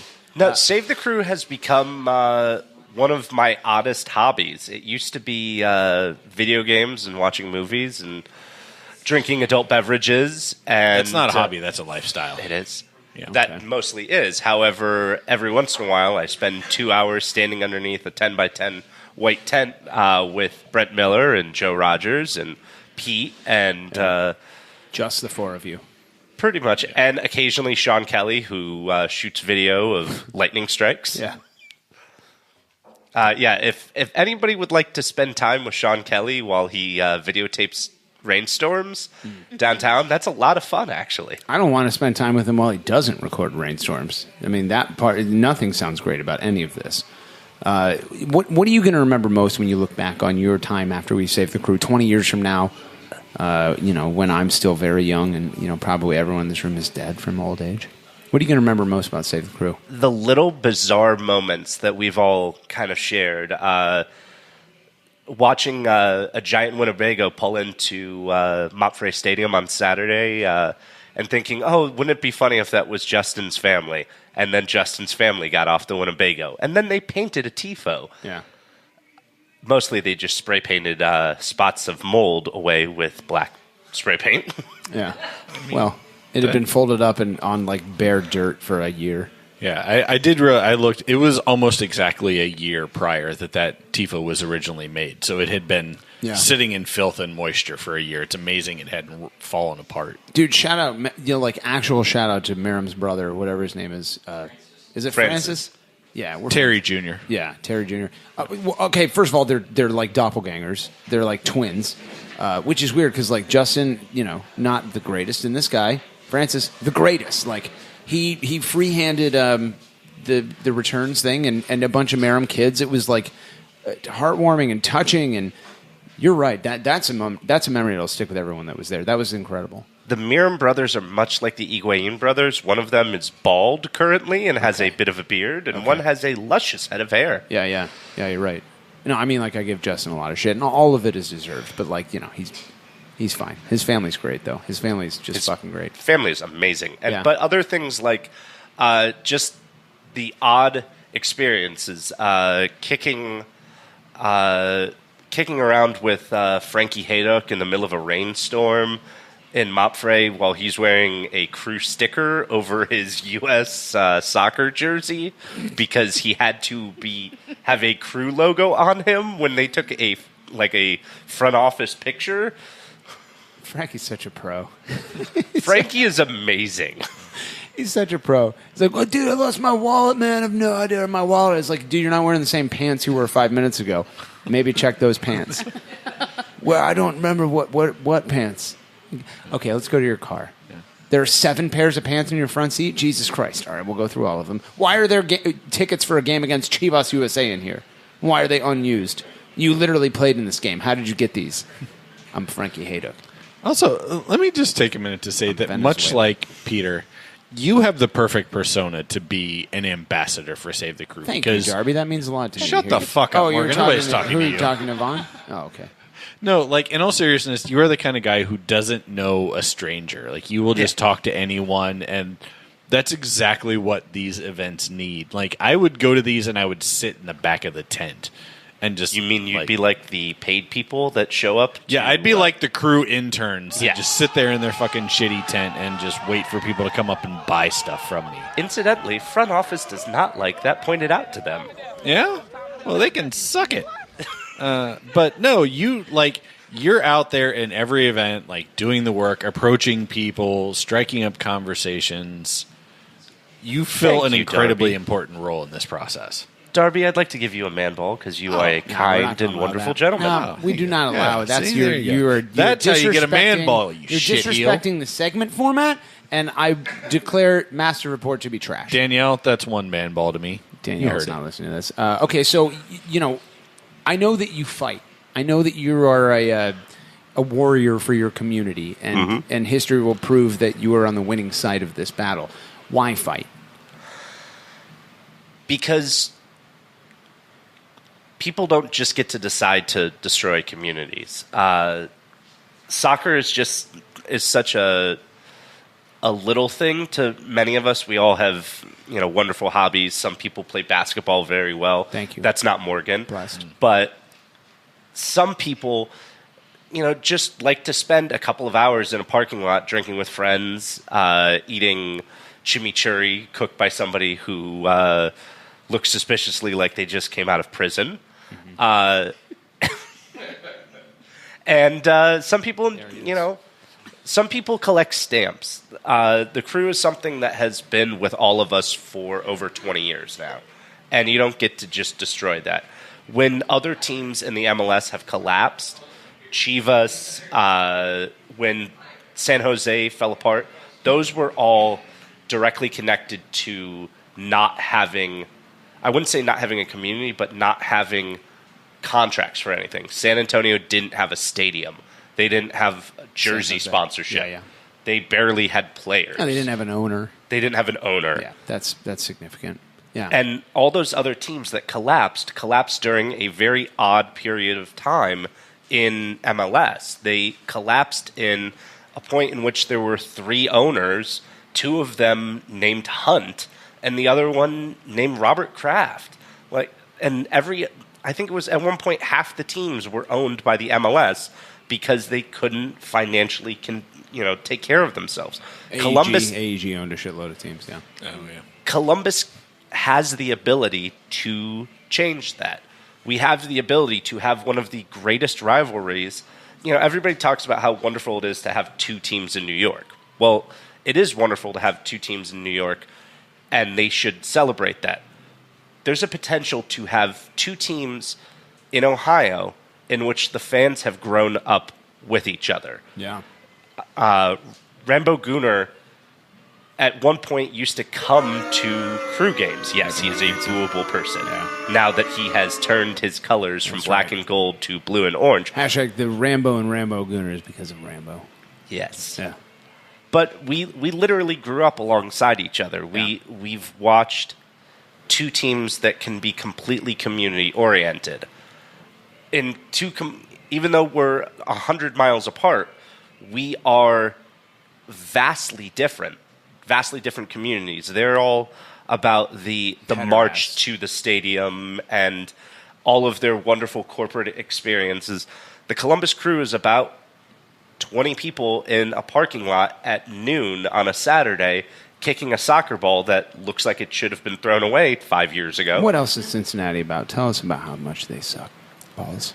Yeah, you have that first-hand perspective of Cincinnati. Tell us how terrible they are. Oh, I'm from Cincinnati. Right here. They have fine chili. Talk about how bad their chili is and how it's just garbage meat sauce. I don't think we with need chocolate. to. You know what? ACES Radio. If we've done one thing well, Drabs. We have not been scandalous, and we've not said or done anything that would get us in trouble. And I don't think that we should be injecting ourselves into the chili wars. You inject yourself into chili on the daily basis. Well, I mean, like I inject a piece of myself into the chili. It's called the secret sauce. Back to you, Travis. That's a joke about chili. sex and chili. Everyone loves this show. Cincinnati chili is actually better, much like soccer, when it's community oriented. Okay, no. When other people eat it for you, I agree. We're not doing this. Moving on. Why ACES Radio? You tell us why you fight. You tell us why you left the trash pit known as Chicago and the trash pit known as Cincinnati and the rolling hills of Court Street in Athens. Why come to ACES Radio? Why sully your reputation? You true lad, you. Back to you. I'm trying to build my reputation so I can build up to be on Michael Arache's podcast. Oh, the Soccer Speakeasy. The Soccer Speakeasy. Oh, they seem like professional gentlemen. Where all of the dead air is edited out. Yeah. They have like an automatic thing where like if someone's like, what's your favorite color? And they're like, I'd say green. It's like, what's your favorite color? I'd say green. It's super fucking awkward. You can't just take out the pauses, man. Like, maybe just back to you. Maybe have a screen full of sound effects on it. I think that the Speakeasy is the best. I mean, it's the best group podcast. Let's be real. Yes, it's the best, and that means something because at one point it was the fucking worst. It was the fucking worst. But it's the best. Okay, so you're here on ACES Radio. Celebrity Fan Point's great. That's why Drabs is here, too. The Greg Benson question. You know he can't sleep without hearing the answer to it every week, which is unfortunate because we What haven't happened done to his shows. raccoon? That's right. That's right. What does a crew mean to you? The crew means friendship. Like, I've met some of my favorite people over the last 10 months. Oh, thank you. I appreciate that. Darby is actually a wonderful person when you pull him away from the horse stables. I was the about to ponies. give you a man ball, and Yeah. then you kept going, and now I changed my mind. Just try to pull him away from those. He loves the ponies, but he does not bet on them. Wow. Wow. But he does bed them. I want that. Okay, I'm so glad no one talked after that. Like, please, Julie, I now need you to make 2 drops this week. He loves the ponies, but he does not bet on them. He finishes within them. Back to you, AJ. But yes, I've suddenly discovering that some of the weirdest people in Columbus are some of the most fun people. Anybody that's ever met GCG Bag Ethan, everyone hates him. He is the most energetic and amazing person that I've ever met. And then finding out he's like a kindergarten teacher, it was deeply concerning. Almost illegal. Borderline. He draws all of his power from his beard. You know that, right? Oh, my God. Can we save the crew so he can shave that fucking beard? God. Holy shit. Gotta be terrifying. Dude, Those poor He wants to children. live stream that, apparently. I'll pay money to watch it, like pay-per-view. The camera's WrestleMania battery will style. die before he's shaved half of it off. He looks like a deranged, like, Amish person who's like spending their first day at like a motel, like like- with He looks power. like the Oh, old the man on Columbus The Simpsons. Unabomber. There we Yes. go. Great. Exactly. He looks like the Columbus Unabomber via Zanesville is what he looks like. Shout out to Zanesville. I don't know if you're Amish or not. No one knows shit about you other than like You animals exist? escaped there at one point. Okay, last question, and we're going to get you the fuck out of here so you can take these backpacks and piles of school supplies to kids who need to have their sobriety ended. How can AG's attack be stopped? Wood chipper? Fargo style? That's good. That's good. That's pretty simple. quick. It's Faster than effective. answer. You've been Yeah. thinking about that, I haven't you? have been. But you know what? You're also one of the first people who hasn't said, I've thought a lot about this Yeah, question. oh yeah, you just jumped right in with that. You were answer. just I didn't boom, think a you lot were about there. it. It was a very simple question. The very first time I heard the Will Trapp rap, I immediately thought that gentleman needs to go into a wood chipper. My name is Will Trapp. And then can you throw Morgan in as well for pushing that Oh, button? Drabs! Jesus fucking Christ! Unnecessary. Please don't talk over this. This right here. This No, is what please you don't. don't want me to talk over? This is the I'm outro. trying to get This is away where from we you. don't. murdering We're not me. supposed What's to it talk called? You're not about supposed this. to talk I don't over the think outro? that's I, the I haven't been here every Yeah. week. Well, Vaughn, I've been giving it no thought whatsoever. I'd throw this body into a guy. Columbus Drabs. I don't like this thing that you suddenly decided to start doing. Hitting Trapp my suddenly fucking has thing. very long arms. Yeah. I didn't know you could reach that, man. Well, if you're going to be with horses, you need that. Yvonne laughed because she gets horse jokes. I'll bring you a glove. Oh yeah, dude. We need to have some like conversation between the two of you on segment 3. Like, Yvonne is a person who like supports horses, and you're one that takes advantage of them. Like the two sides of the coin, as they say. If you've enjoyed the shit bordery on segment 2, To the death. I've got some great news for you. We're coming back on segment 3. Thanks to Rat Call to AJ for stopping by. Honestly, Darby talks a lot about Save the Crew, and he shouldn't, but, we invented some really cool school drives, and by we, I mean me, so shout out to myself. Rat Call to AJ, everyone. It's a Diamond Jubilee. We're coming back on segment 3. Your hot takes and more. We'll be on Periscope. What a treat. And you're listening to the trash pit known as ACES Radio. Hot, sicker than your average. Down like goose and I'm fly like Maverick. With a savage attack in a mouth like a mash spitting fuego. Homie, it ain't tricking if it's magic illusions. Indubitably juvenile. My crew can do it and we do it well. Rock around the clock all across the nation. Got a lot of sky miles and a reputation of making earthquakes every time we land. Cause stopping in an option or a part of the plan. Fools get to feeling while I'm running on jet fuel. Now pay close attention cause I'm ready to let you know what I'm all about, child. I got that style that you come to love. And I'ma stay fly till the day I die. Spitting fresh to death from above. Get it? David F, man. You don't stop. David, you don't stop. We came to rock it till the city takes off. Mr. Captain.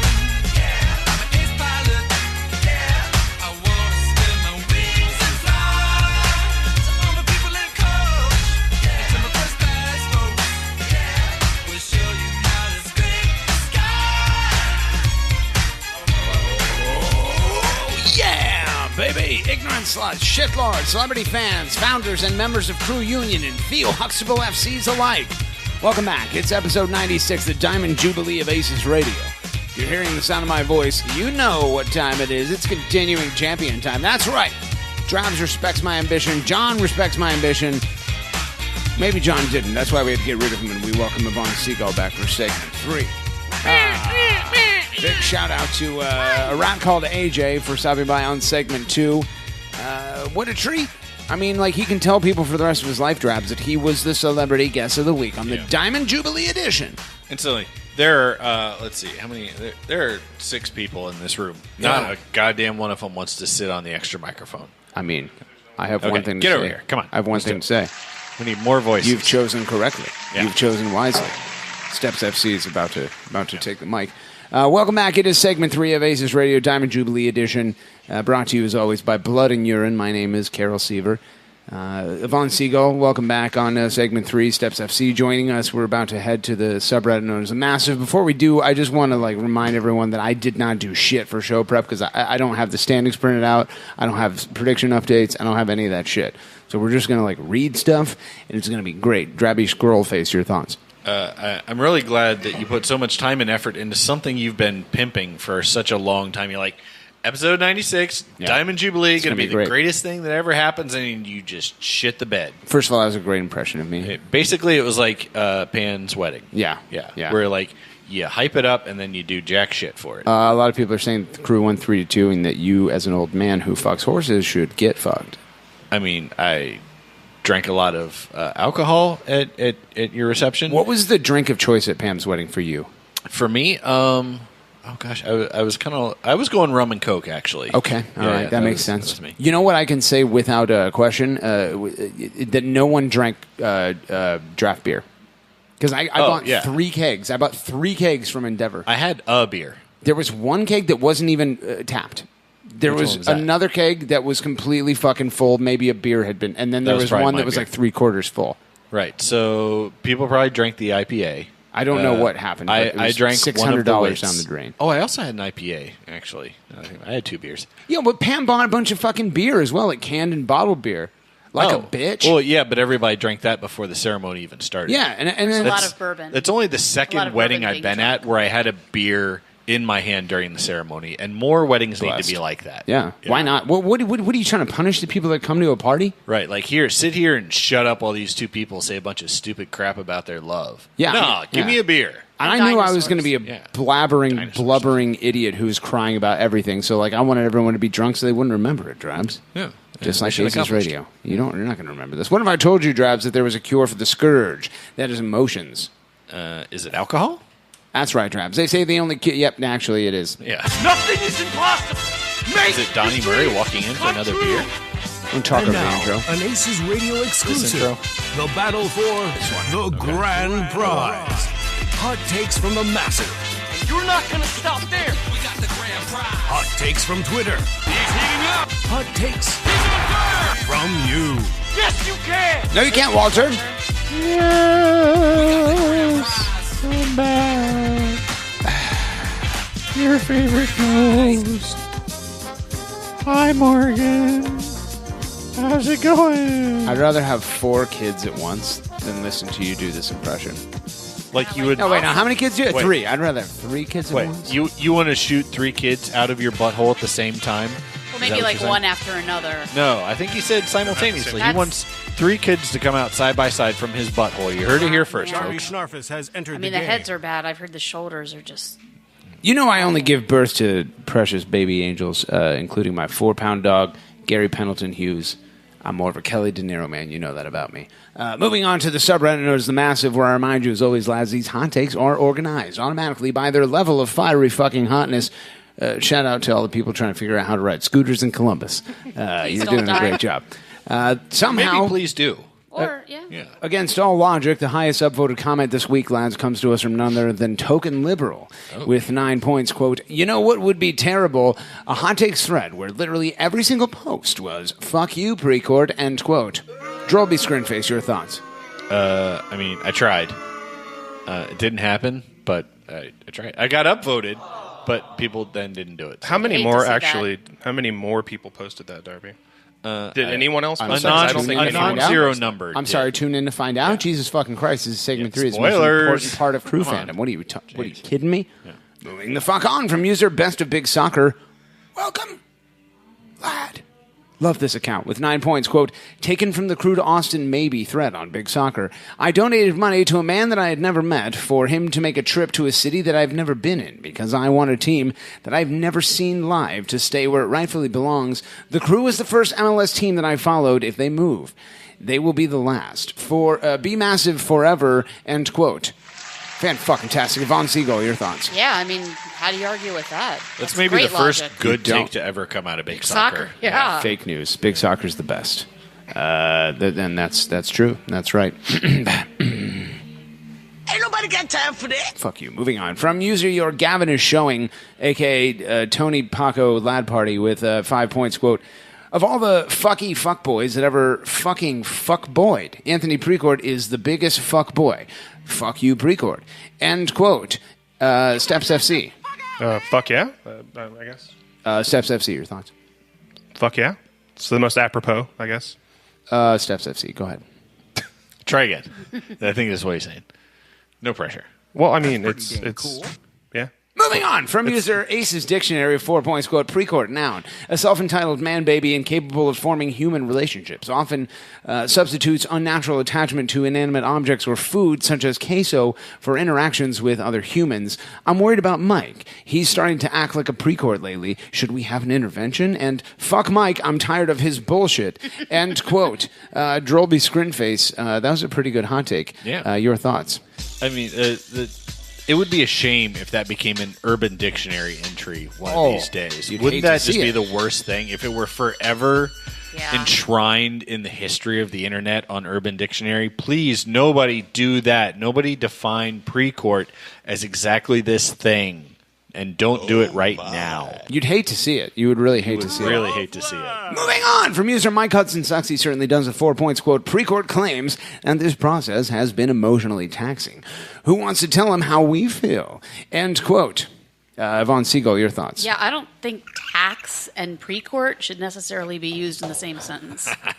I don't think he understands what that word is anyway, so. Jesus fucking Christ.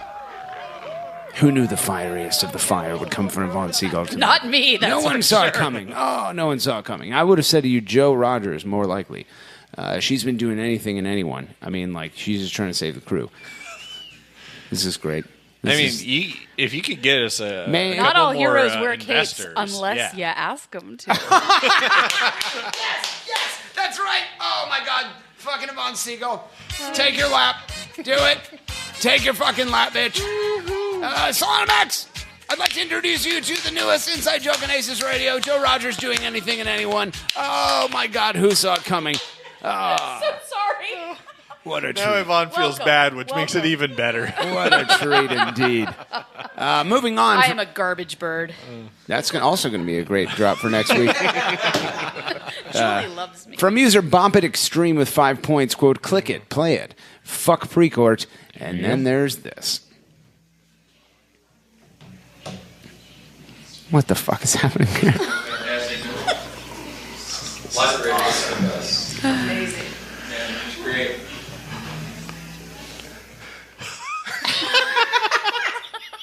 So glad that we get to hear this. Look, how's it not going to get the down? Listen, You dirty fucker.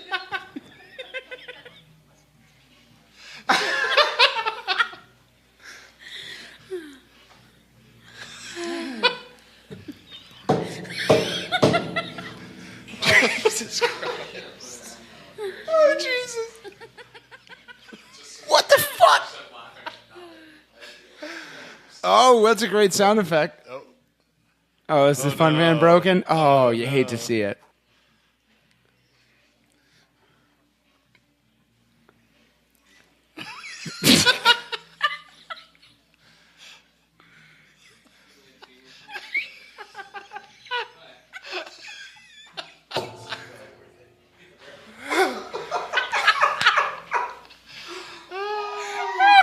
Oh my God. Oh. There are some bitches sounds. Morgan, fuck you. God damn it. Oh, Everyone hates it. End quote. Steps FC, your thoughts? Oh, that is fantastic. I think bunch of Boppet gets bullshit. better every week. No one has said that ever. I mean, I God just damn it. You know what, Bompet Extreme, I'll say this. If you want to just stop posting. No. If you just want to Please stop never stop. posting, that would be great. Moving the fuck on from user Justin Merriman, facts with 4 points, quote, Justin Merrim drinks his beer straight up, no lime. Justin Merrim doesn't trick people into putting their head between his legs by saying he's a recorder down there. People naturally want to put their head there. Justin Merrim doesn't create lengthy videos documenting his failed attempts at foot golf. When he states he is coming for the belt, he wins it. End quote. I don't fuck. Von Siegel, your thoughts? Oh my god. Oh, that was savage at the end. No one likes that. No blow. Von Siegel? I'm No, you have speechless. nothing? I got You've been nothing. meat hooked, my friend. Yeah. Don't say you've been meat hooked, please. No, Brent Miller, put that. Brent, how did you get a whiteboard, Brent Miller? Get that bucket back on your head, all right? Brent's giving out blood points this week. This is unacceptable. On the Diamond Jubilee edition, no less. Moving on from user Darling Thief, what a good lad he is, with 5 points, quote, I had a whole hot take ready about Zach Steffen, Yoga Knight, and the Fart Box, but that has been preempted by a queso-loving fuckboy from NorCal. Fuck Precourt. Hashtag parallel pass to say fuck Precourt. Hashtag Fart Box, end quote. Yeah, it's all right. Droby Screenface, your thoughts? Yeah, no, I appreciate it. That sort of bridged the gap. We got a good fart box joke in, but Yeah. still got the fuck pre-court. So, like, that's a win-win. Oh, we actually have a quote from Anthony Precourt here ready if you guys like to hear it in 3, 2, 1. So how about I come over there and go to town on your money and on your ass? Oh, my God. How honest. How brutally honest of him. That's unbelievable. Whoop, Mrs. Screenface in the parking lot. Moving the fuck on. From user Lamborghini with 3 points, quote, fuck you Precourt, hashtag drabs, end quote. Steps FC, your thoughts? I mean, it's good to see Darby getting some support. And obviously the message is on point. Yeah. There's your support right there, drabs. Short and sweet. Moving on from user AGS Attack with literally the longest hot take in the history of AGS Attack hot takes, and it somehow has 3 points in the positive direction. Quote, I was going to write some more Precourt related hot take Hotake music, but why would I bother writing about a person who won't even be our team owner in a short time? Back to business. Please allow me to rant. We need new chants. Ever notice that chants in MLS and frankly most of the world are cookie cutter? Same melody, same basic lyrics, but with insert team name added. Yes, we have a couple that are unique-ish, but if we are being honest, only the hardcores really know all the lyrics and sing them. I want a simple, short song that's uniquely ours to sing. If we have learned anything about ourselves in the last 10 months, it's that we have some really, really creative and talented people named Morgan Hughes in our group, and we can... what's that, Drabs? That was not in there. Is that not it? Let's back up. There was no mention we of must Morgan be on Hughes the in different that website, though. So, I mean, like, this is his word, so moving on. And we should, and we're going to do better. However, since these people are unavailable, I submit the following. Our Mesopotamian king gloriously returned, and I wrote a song to commemorate it available here. He liked it and said as much on the Twitter, so obviously he endorses it. Here's the idea. Instead of cookie cutter and not creative, Justin Merriman, clap, clap, clap, clap, clap, let's sing the chorus to the song. Imagine it. Foreboding and relentless drum beat, the entire Nordeca waving one arm up and down in a bow-like motion. Because the two-arm bow. Sorry, did I say bow? Yeah. Oh, it was actually bow. Is reserved for Lord Guillermo singing... hold on, I think I have it here. Justin Merrim. For the Mesopotamian lion. Oh, we don't have to do this part, I don't think. King has returned triumphantly. One arm, yeah, that's just a jerk-off motion. No, it's like the This. lucky Chinese cat. Justin. What? Never. Here we go. Justin Merriman, Justin Merrim, gonna score the goals and ruin your day. Yeah, Justin Merrim, gonna score the goals that win the game. Yeah. Justin Merrim, gonna score the goals and win the day. Justin Merrim, You can stop now. Oh, can we stop this? Yeah, you can do that. Do we have to play the whole thing? No, we don't. Nope. Nope. All right, back to you, Alex. I'm outstanding. I'm intolerable. Everybody go listen to ACES radio instead. It's going to be awesome. All right. Son of a bitch. You know what? I'm going to go to you, Drolby Screenface, because you seem to care desperately about what the Nordex says and what they don't say. So, I mean, your there's thoughts? There's another paragraph, but nobody cares what he says. Yeah, no, I'm done reading that. One thing I will say is things go really well when you ask 3,000 drunk assholes to put a lot of syllables together in rapid order. There's no way it sounds like a giant mush of indecipherable noise whatsoever. That's great. Yeah, you've got a really great approach in this hot take. Well done. Pedro. What about this one? Wait, this one? Now you just scrolled. Now you hit the same button. You keep hitting the same. You just stopped it. You hit like the That 1 still centimeter works. in between two buttons. Okay. I can't believe you did that. Yeah. Jesus Christ. He's good with his fingers. Moving the fuck on from user Zampalicious with 3 points. Quote, please click this link before reading this hot take. Also, don't read this part, Morgan. Thanks. Excellent. All right, listen up, you mopey bastards. It's me, Lamar Hunt. That's fucking right. I, Lamar Hunt, came back to terra fucking firma as a ghost and possess some truly shitty Reddit poster to give you the fucking word. And that word is that we're not fucking done yet. And we're saving this fucking team. You're goddamn right we are. Some trust-funded Bay Area slacker and his bumbling team of idiots isn't changing a fucking thing about this team's status as a historic marker in American soccer. Not if you or I have anything to say about it. You want to know who counts out Ohio at every fucking turn of the wheel? Motherfucking everybody. Get used to it, because the powers that be don't respect us, and they never will. That's okay, though, because we prove them wrong time and time again. Those worthless bastards may have gotten a cheap shot this week, but there's still plenty of time left on the clock. And we have both a country and the right side of history with us. Who was the first side in these United States of America to get a Major League Soccer team? We were. Which city built the first Major League Soccer stadium? You're goddamn right. When the chips are down and the United States men's national team needed a place to call home, where did they go? Our fucking house. Who is going to be the first city to tell their ownership to get the fuck out of our city and never come back? We are. Who will be the first city to save their soccer team from being fucking stolen in broad daylight by hucksters? And the song is up. Nope, it keeps going. While being cheered by charlatans. Nope, now it's over. Nope. Keep going. We will. Is it over now? Nope. To any of those extortionist motherfuckers, complicit league leadership and blood-sucking followers listening in, we're just getting started. We still have work to put in, but goddamned if Ohioans aren't the hardest working motherfuckers out there. We're not done yet. Just remember, Ohio never forgets. I'll see all of you in the Arena District next we meet. Hashtag Black and Gold. Hashtag the Crew Cat, the Guillermo, and the Holy Lamar. Hashtag We're not done yet. Lamar out. End quote. Jesus Christ. If you were even halfway decent at reading, that would have been the most epic thing I've ever heard in my life. Yeah, probably, but I'm not. So, so bad. Your thoughts, Straps. Yvonne, I'd like to give come back from now on and I'd like take to Morgan's give place. myself a man ball. I can read. When Lamar Hunt murders you and buries you out back behind Moffett. Oh, yeah, I'd like to apologize to the ghost of Lamar Hunt for screwing well up you definitely should. his hot take, for Yeah, sure. you Steps should. FC, your thoughts on how That's great how I it did. works. That's how ghosts. On how you did? I mean, my niece is learning to read, and I think, you're about there. So, Oh, is that right? Congratulations on being into second grade level. Because I'm great with kids, is that what you're saying? You're something with kids. Stank Lord. Moving the fuck on from user Ghost of Stern John with 3 points. Quote, Leslie Poole is a goddamn American hero. Oh, and fuck Precord. Smoke weed Yep. every day. And quote, Yvonne Seagull, your thoughts? Short, sweet, to the point, 100% legit. Are you describing her? Or? Yeah, no, that's a goddamn great hot take right there. Jane, you ignorant slut. Moving on from user Massive14 with 1 point. Quote, you know how they always say this is possibly the last episode of ACES Radio.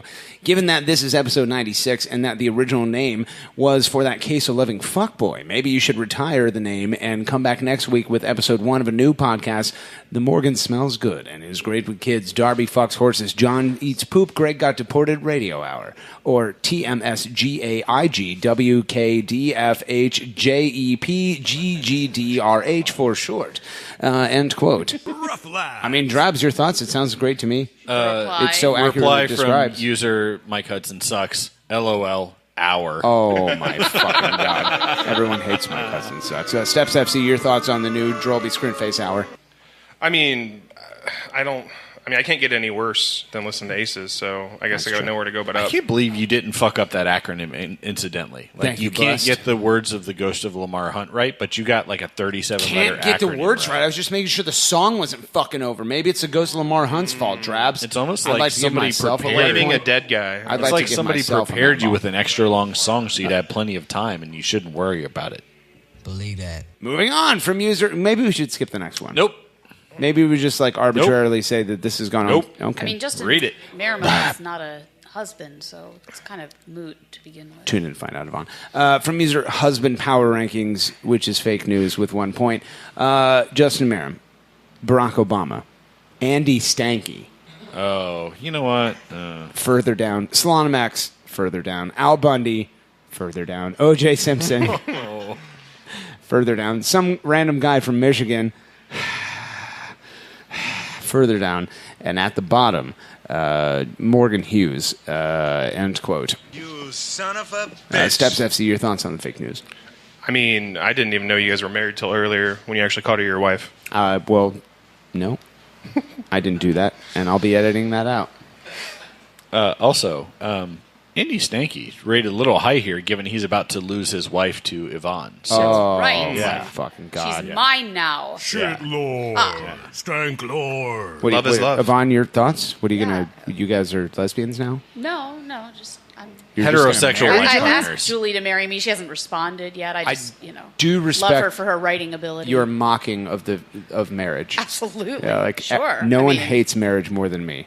Yeah. Was that where we're gonna high five? Maybe, no. yeah, Okay. it was- All right. yeah. Well, I won't do that. That's fine. That was just your hand was too far away. I don't know why you thought that I was gonna high five you. I love it when white people try to high five. We're it's so across from the awkward. table. Why So would you? awkward. Why would you go like this and hold it so close to your own head? Like I'm supposed to get out of my chair and come over there Make and high an five effort, you? man. No. Dude, That's no. not how high fiving works. Have you seen him as a husband? He puts forth no effort whatsoever. Right. Yeah.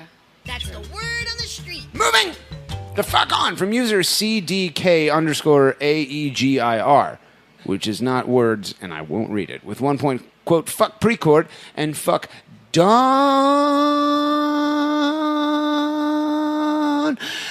You know what? I can't do it. Those assholes don't matter. Not even worth telling to fuck off because we're going to save the crew without them. End quote. Yep, that's right. We're gonna do it. And we didn't do the GCG back thing. What a fucking treat we are. Holy shitballs. Holy testicle Tuesday, Slaughtermax. You did that to that child. Why'd you take him In the back of that truck.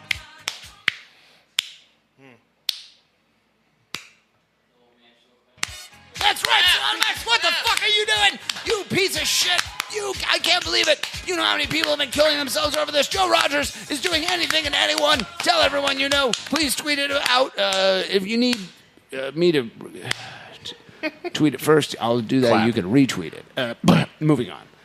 From Columbus Lad, last hot take of the night, lads, with 1 point, quote, yesterday was one of the greatest days in the history of Columbus Crew SC. 20 years from now, we will all accept Darby, rest in peace.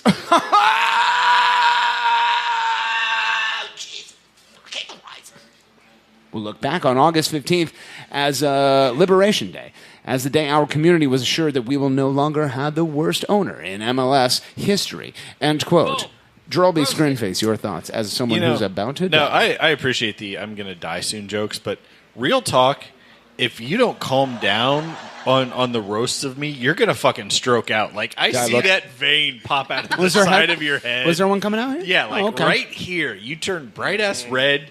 Did the I? vein gets like 3 inches tall. It's bigger than your penis by a significant margin. That's true, just based on science. Yeah. And it's like, Jesus, he's going to die on air. I go real hard. And people won't know until tomorrow. I don't get very deep we're not gonna grabs, say anything. but I scrape the shit out We'll of the just side. walk 3 out and hours continue the into episode. tomorrow. We'll just leave his body behind and like all the podcast shit because nobody's going to clean They'll it just up. think it's then. going because, Yeah. I mean, the podcast They won't just know. goes forever, right? So. Moving on. We have blood points to give away, lads. Drolby Screenface, you have 2 to give away. You know what? It's actually honestly pretty... And I want you to give it some thought. It's pretty tough. This is important. My initial inclination was just Bop It Extreme gets both, but... Okay. I mean, Justin Merrim facts is always good. That's not true. I did appreciate Darling Thief. Let's see. Zappalicious gets a blood point. That was seriously an inspiring thing. I really appreciated it. It was entertaining, but just damn good. Yeah. And then Bop It Extreme because that was that's so you can't go wrong with it. All right, well, Yep. failing, sad. You're almost like the Master Report, except worse, which until today no one thought was possible. Steps FC, you have 2 blood points to give away. They go to the following users, my friend. Yeah, I think Bop It Extreme for bringing them again, and I think I have to agree with Darby. I think Zappalicious was fantastic. We have way too many people belly aching, I think, today and yesterday, and it's good to see some optimism because we are going to win this thing. Yeah. And I think it's good. We can get rid of the man boy and move the fuck on. Man baby? Whatever. All right. Von Siegel, your 2 blood points go to the following users. Yeah, I got to give it to Zappalicious. I really, really enjoyed that. It was enjoyable to listen to and very well. I enjoyed it, and it was enjoyable, she Yeah, says. I Awesome. can't. Oh, I'm my not God. How do you not have your own podcast? Because I just come and waste my time on this Because you're one. busy like doing everything and anyone? Steps FC just broke the microphone. Okay. We'll get to that in a second. Your second blood point. It's really hard, but it's Bop It Extreme. Fucker. Yeah. Yeah. You I mean, dirty I bitch. laughed out loud. That was hilarious. Okay, we have audience vote, which is Definitely think that a this thing. is it a It's thing? It's a new thing. We all voted earlier today. That's and unfortunate it's a for thing, me. Yeah. Justin Marimfax gets 1 point from the audience. I can't believe you've made this a thing, Brent. You dirty bitch. And He was trying to talk. Columbus Lad gets a point. Honorable mention to Husband Power Rankings, which doesn't get does a blood not point, get a blood so point. that's- Thank Christ. My first blood point goes to Best of Big Soccer because that's a great website and everyone should go there. My second blood point goes to obviously Zappalicious, who is the winner of the day.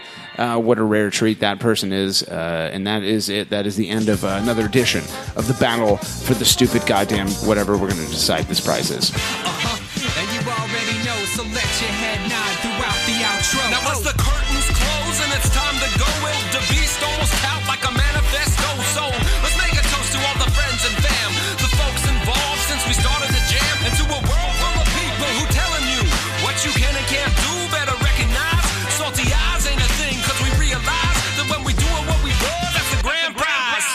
Oh, yeah, baby. No, you can't, Walter. You had triplets. You fucked up.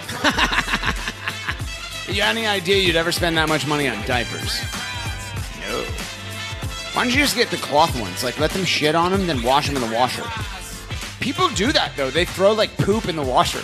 Like, it's a normal fucking thing, and then they wash their own clothes. Like, what? What? You're like, well, what do you think they did in the Stone Age? Like, didn't have washers? I don't fucking care. Dirtbag? Jesus, God. Morgan, I have a question for you. Darby, back to you. Something that was Sure. brought to my attention. Oh, you want to do your thing? Can you tell me, this isn't that thing? Oh, it's not that? Yeah. Oh, okay, sorry about that. What is unusual about the way that you clap? Oh, we were going to do this? We're going to do this now? Yeah. All Just tell me, what is it about you clapping that's unusual? Thank you, Jonathan T-Bone Smith, you dirty dirtbag motherfucker. Yeah, okay. What tell us. So in about 5th grade, we were, I don't know, at my elementary school, every year we had like an author come in, and it was like the author of the year. No one fucking cares who it was. Maybe it was Ron Hershey. All right, that's one name I remember. Anyway, so like we're sitting in our classroom, and like this author comes in, and he's talking, or she is talking, whomever it is, and I'm clapping, and I'm clapping like a normal like right-handed person, and I have like cupped hands or something. I don't fucking know. And it was too loud. And my teacher got mad at me. She's like, why were you doing that? And I was like, I'm honestly very confused. I do a lot of things inappropriate in class. I don't remember doing anything during this. Right. And she's like, you were clapping super loud. I'm like, okay. I'm sorry. I don't know what to do about that. And she's like, well, try clapping left-handed. She's an innovator, Drabs. Right. And so, like, ever since then, I've been clapping left-handed. It's like quieter. I don't know. I just got used to it. So then I was up in the front of the room for the Save the Crew stadium reveal, brought to you by ZZ Boots, Wild Man's Leather and Lace. And I was clapping, and just like T-Bone was like, is that who it was on Twitter? Was like, why are you clapping like an idiot? And I was like, as it turns out, you're the first person to ever realize this. And yes, it's a thing I do on purpose. I clap left-handed as to not be loud. Right. I do it all the time. I exclusively clap left-handed. And that's great. it. That's the whole story. Okay. Well, it's not the whole story, as it turns out. Okay. Because I just received a text message literally minutes ago. All right. And it says, I noticed on the interview video that Anthony Precourt also claps Shut the left-handed. fuck up. Shut the fuck up. And Yvonne has Does evidence. he? Yeah. Yes. Oh, can I play it? Yeah. All right. Is there sound? I turned it down. It's the sound All right, of one let's see. dick clapping. Holy shit. All right, is he going to clap at any point? Well, you might have Oh, I have to start over. Is there a naked woman running around the background? Is this his bachelor party? All right, here we go. No, there were no naked women at his bachelor Man party. baby's talking. He only and claps like. no, well, further research needs to be done. Everyone should put their phones down. We'll probably figure it out. Huh. Interesting. Just thought that was important to bring I up. don't think it's important. We probably should edit that out because, moving on.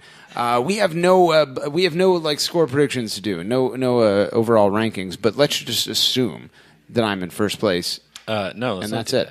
That's right, son. That's fuck you. What'd you do? You're a It sounds like the previous rankings in which I was first place are still standing. No one's listening to you. What Yeah. a rare treat. First Joe place. Rogers has done everyone in the Continuing room. champion. She's trying to save the crew. Drabby Shrimp. Oh, no. Don't call yourself that. That's not your real name. I know. I can't believe Steps FC did that to that boy. He was just a boy. Why'd you take him out back?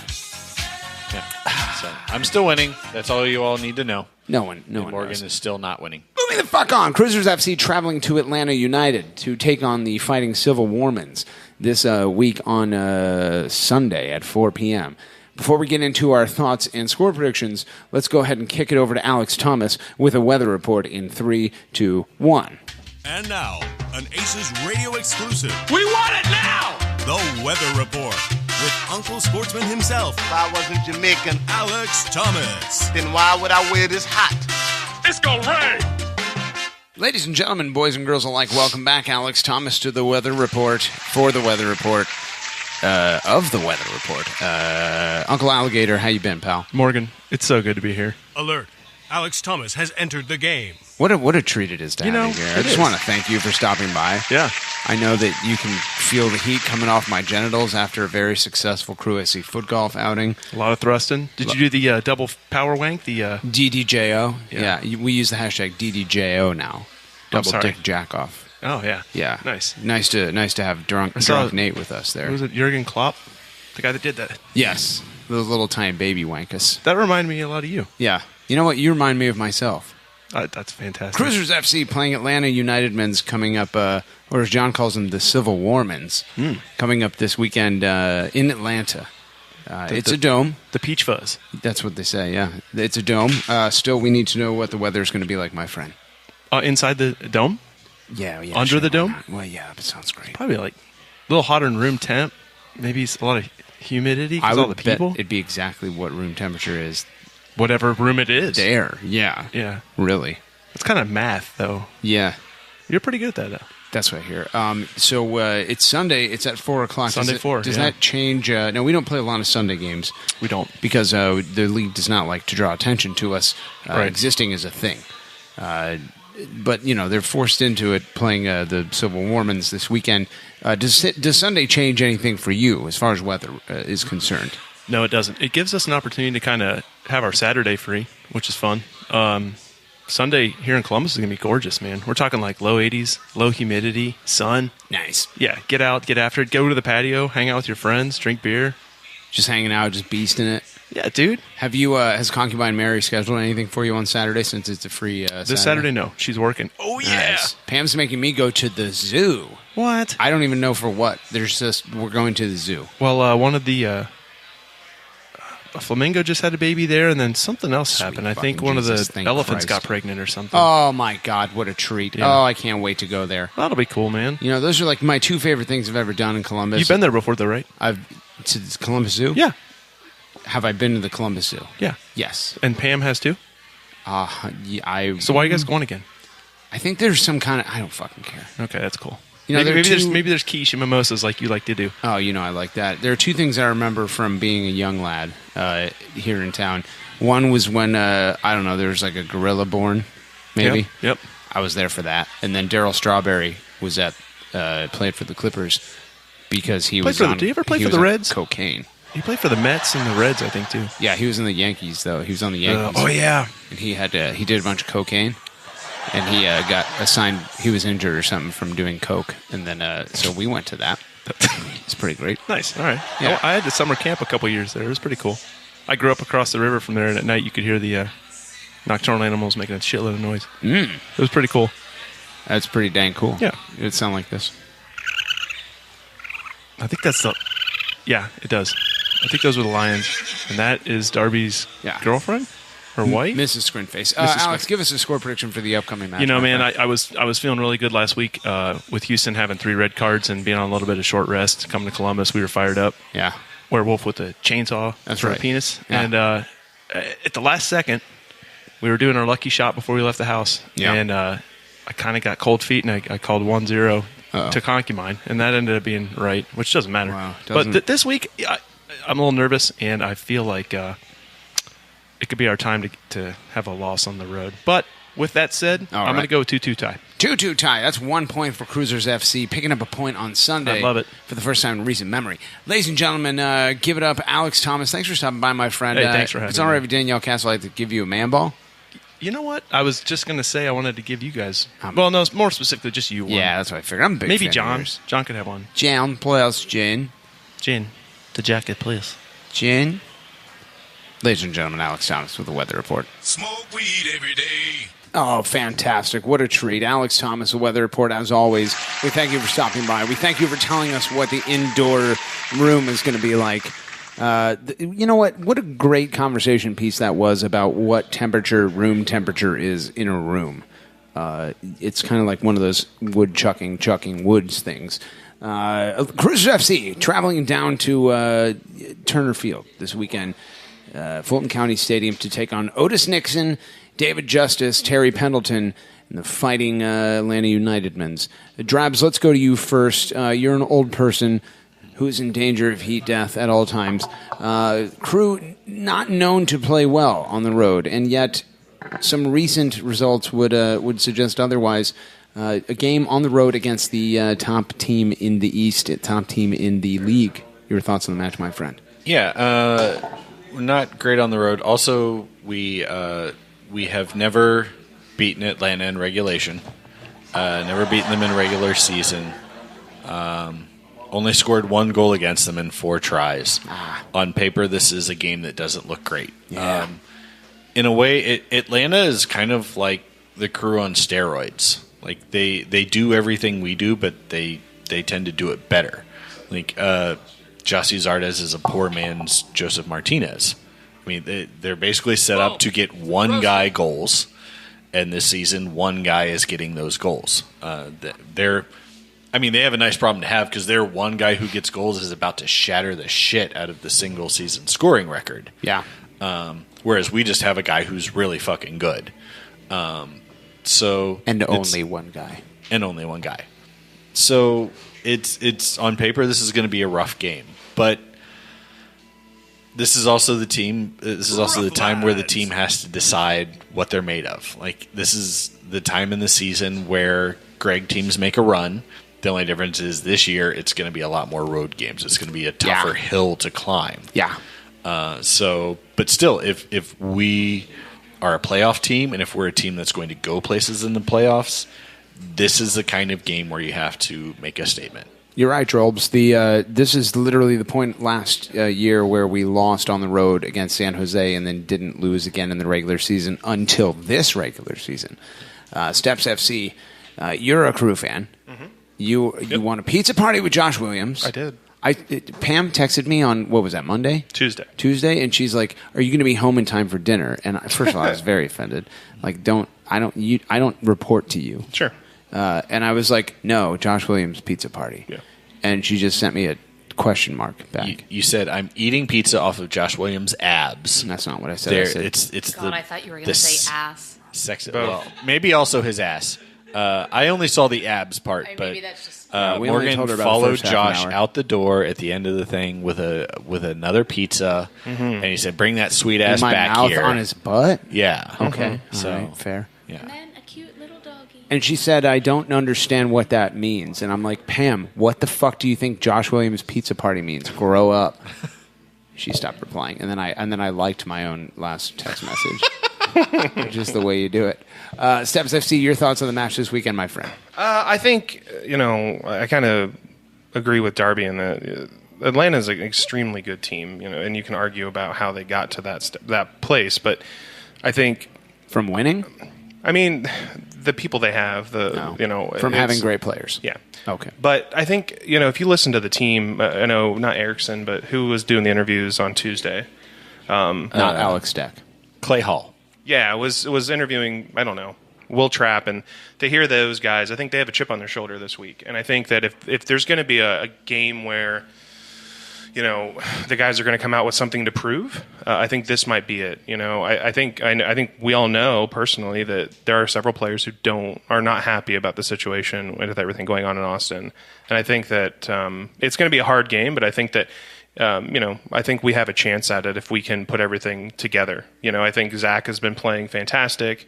With Justin Miram back, I know he's your favorite player. So we're gonna have to put some goals, put some more shots on goal, because I don't think Jossie went almost 2 games without having a shot on goal until last week. Both shutouts. We don't score unless. I mean, that's why Justin's here, right? To score goals, to give us some actual creativeness in the front. Also, that's why Pedro's here and Higuain's here. Yeah. Good point. I think that's an interesting aspect to this game. Like, this is these guys pay attention to this shit. They pay attention to what happens off field. They pay attention to the Austin thing. They read our tweets. They follow Save the Crew.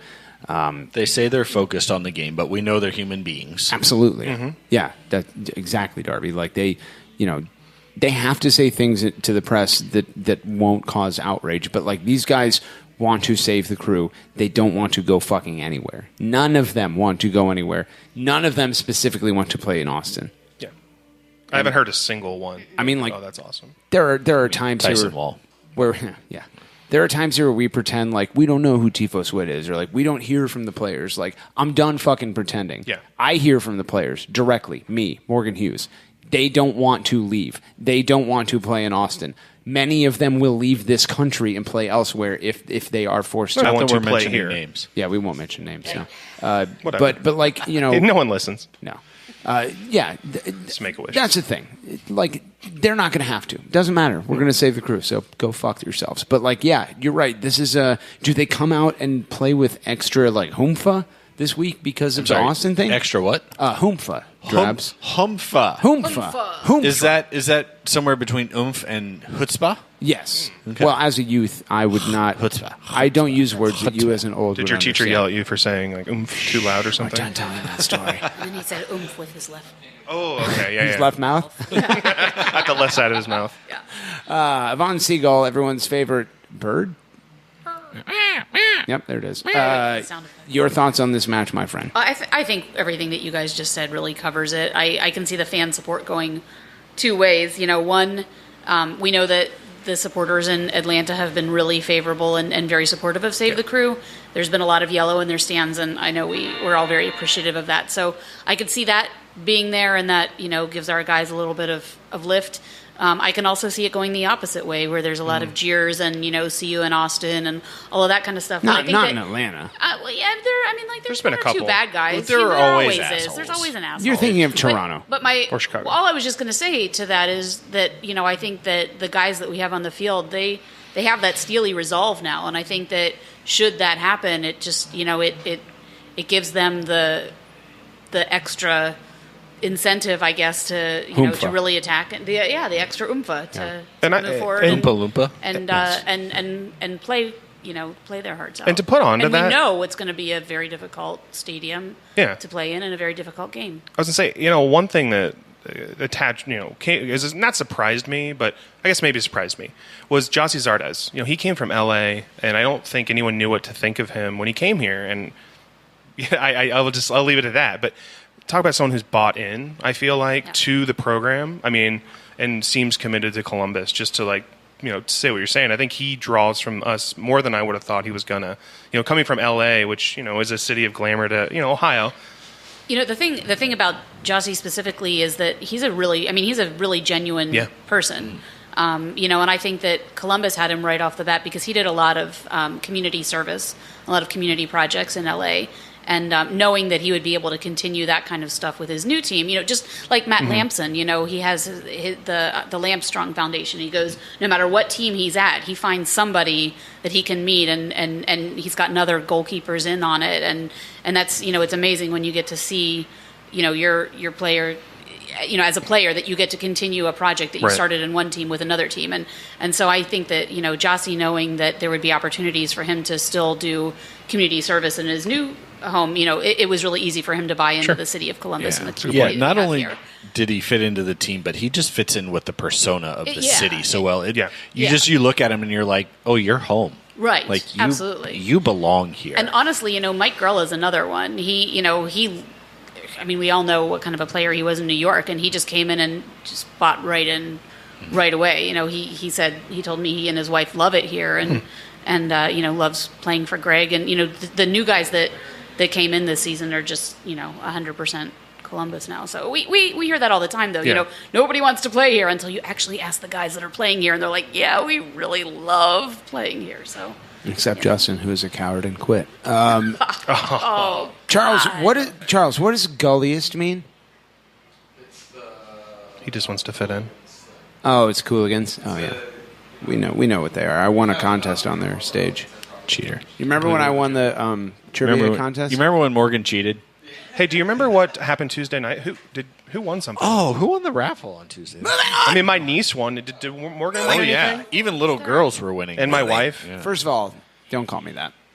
I wasn't calling you that. I'm a big because you didn't win. Yeah. And Brett Miller.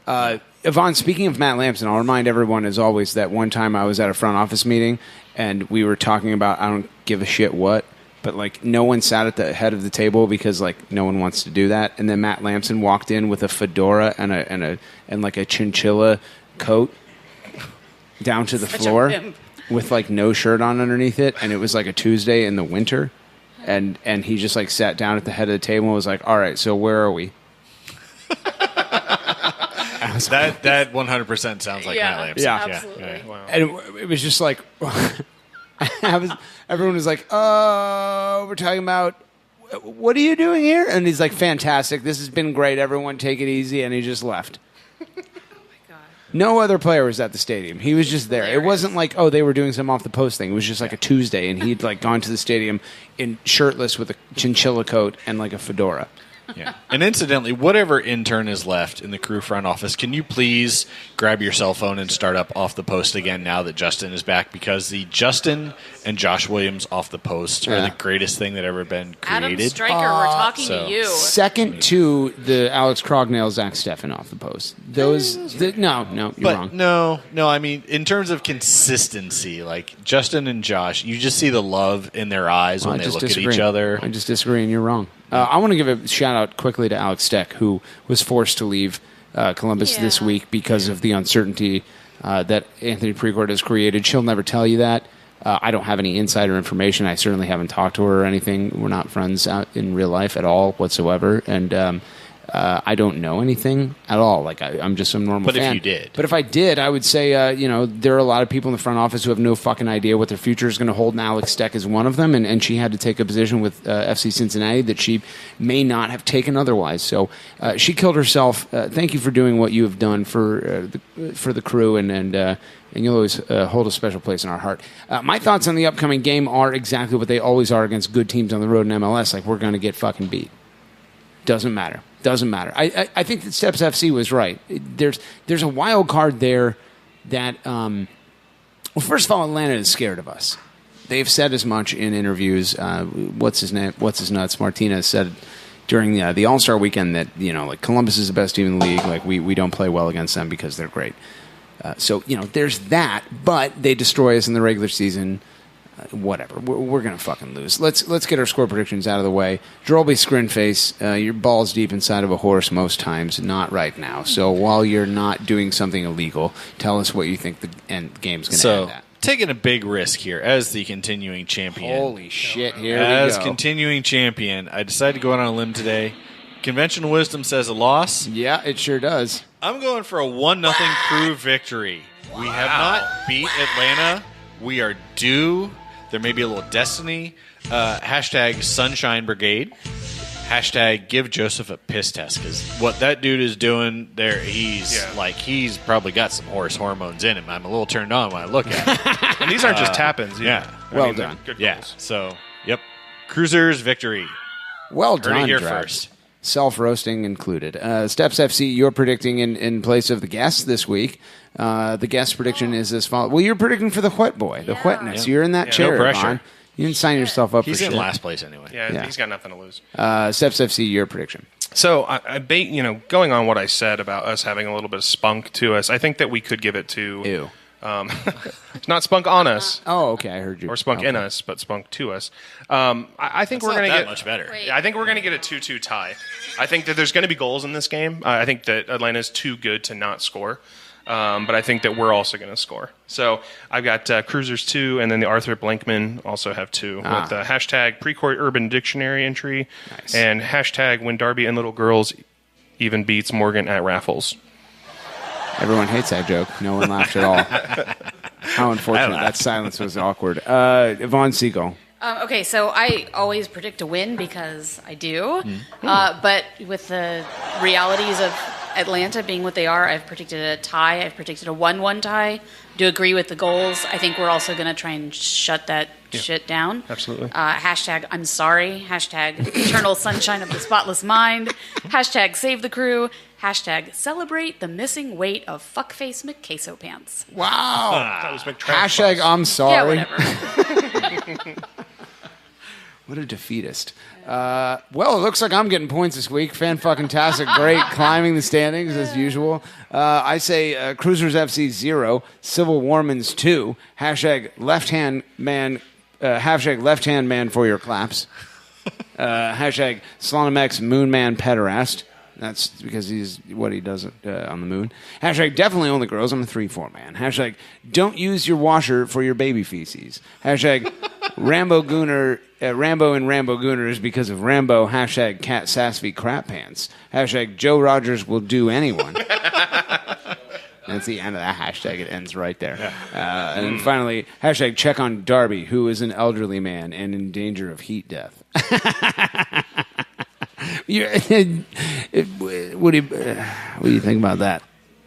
That's fine. This is fine. Oh, okay. Because it's not hot anymore, and you're saying maybe that hashtag should be retired. And I would say to you, how dare you? This is a Diamond Jubilee, bitch. Get off my nuts. Yeah, this also was the recent anniversary of the Door and Dog episode of Mini Tailgate. Shit. No one so remembers there have been lots that. of photographs of footlong hot dogs floating around the It's a internet. good goddamn thing I've turned my Twitter alerts Yeah. off, Drabs. Oh, I'll tell you what.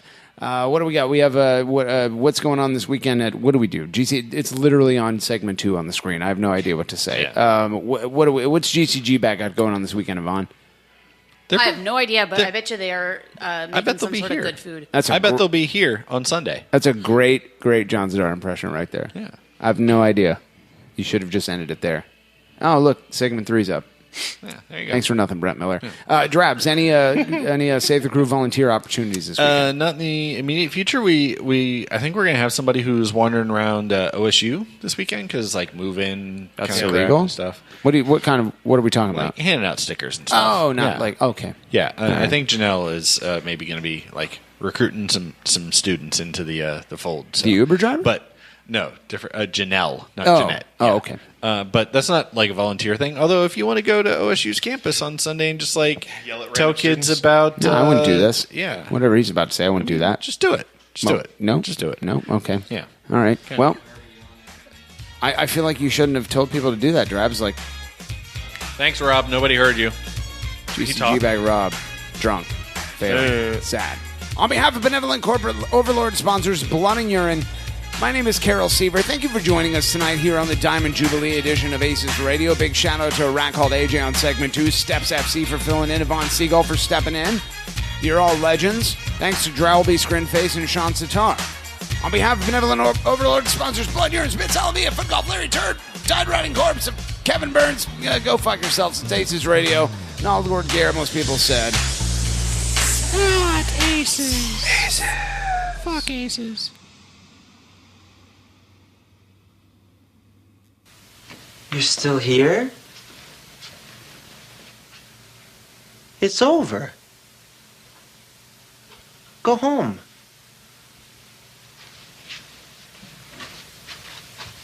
go. Please have a party. Feed us drinks. Get us laid.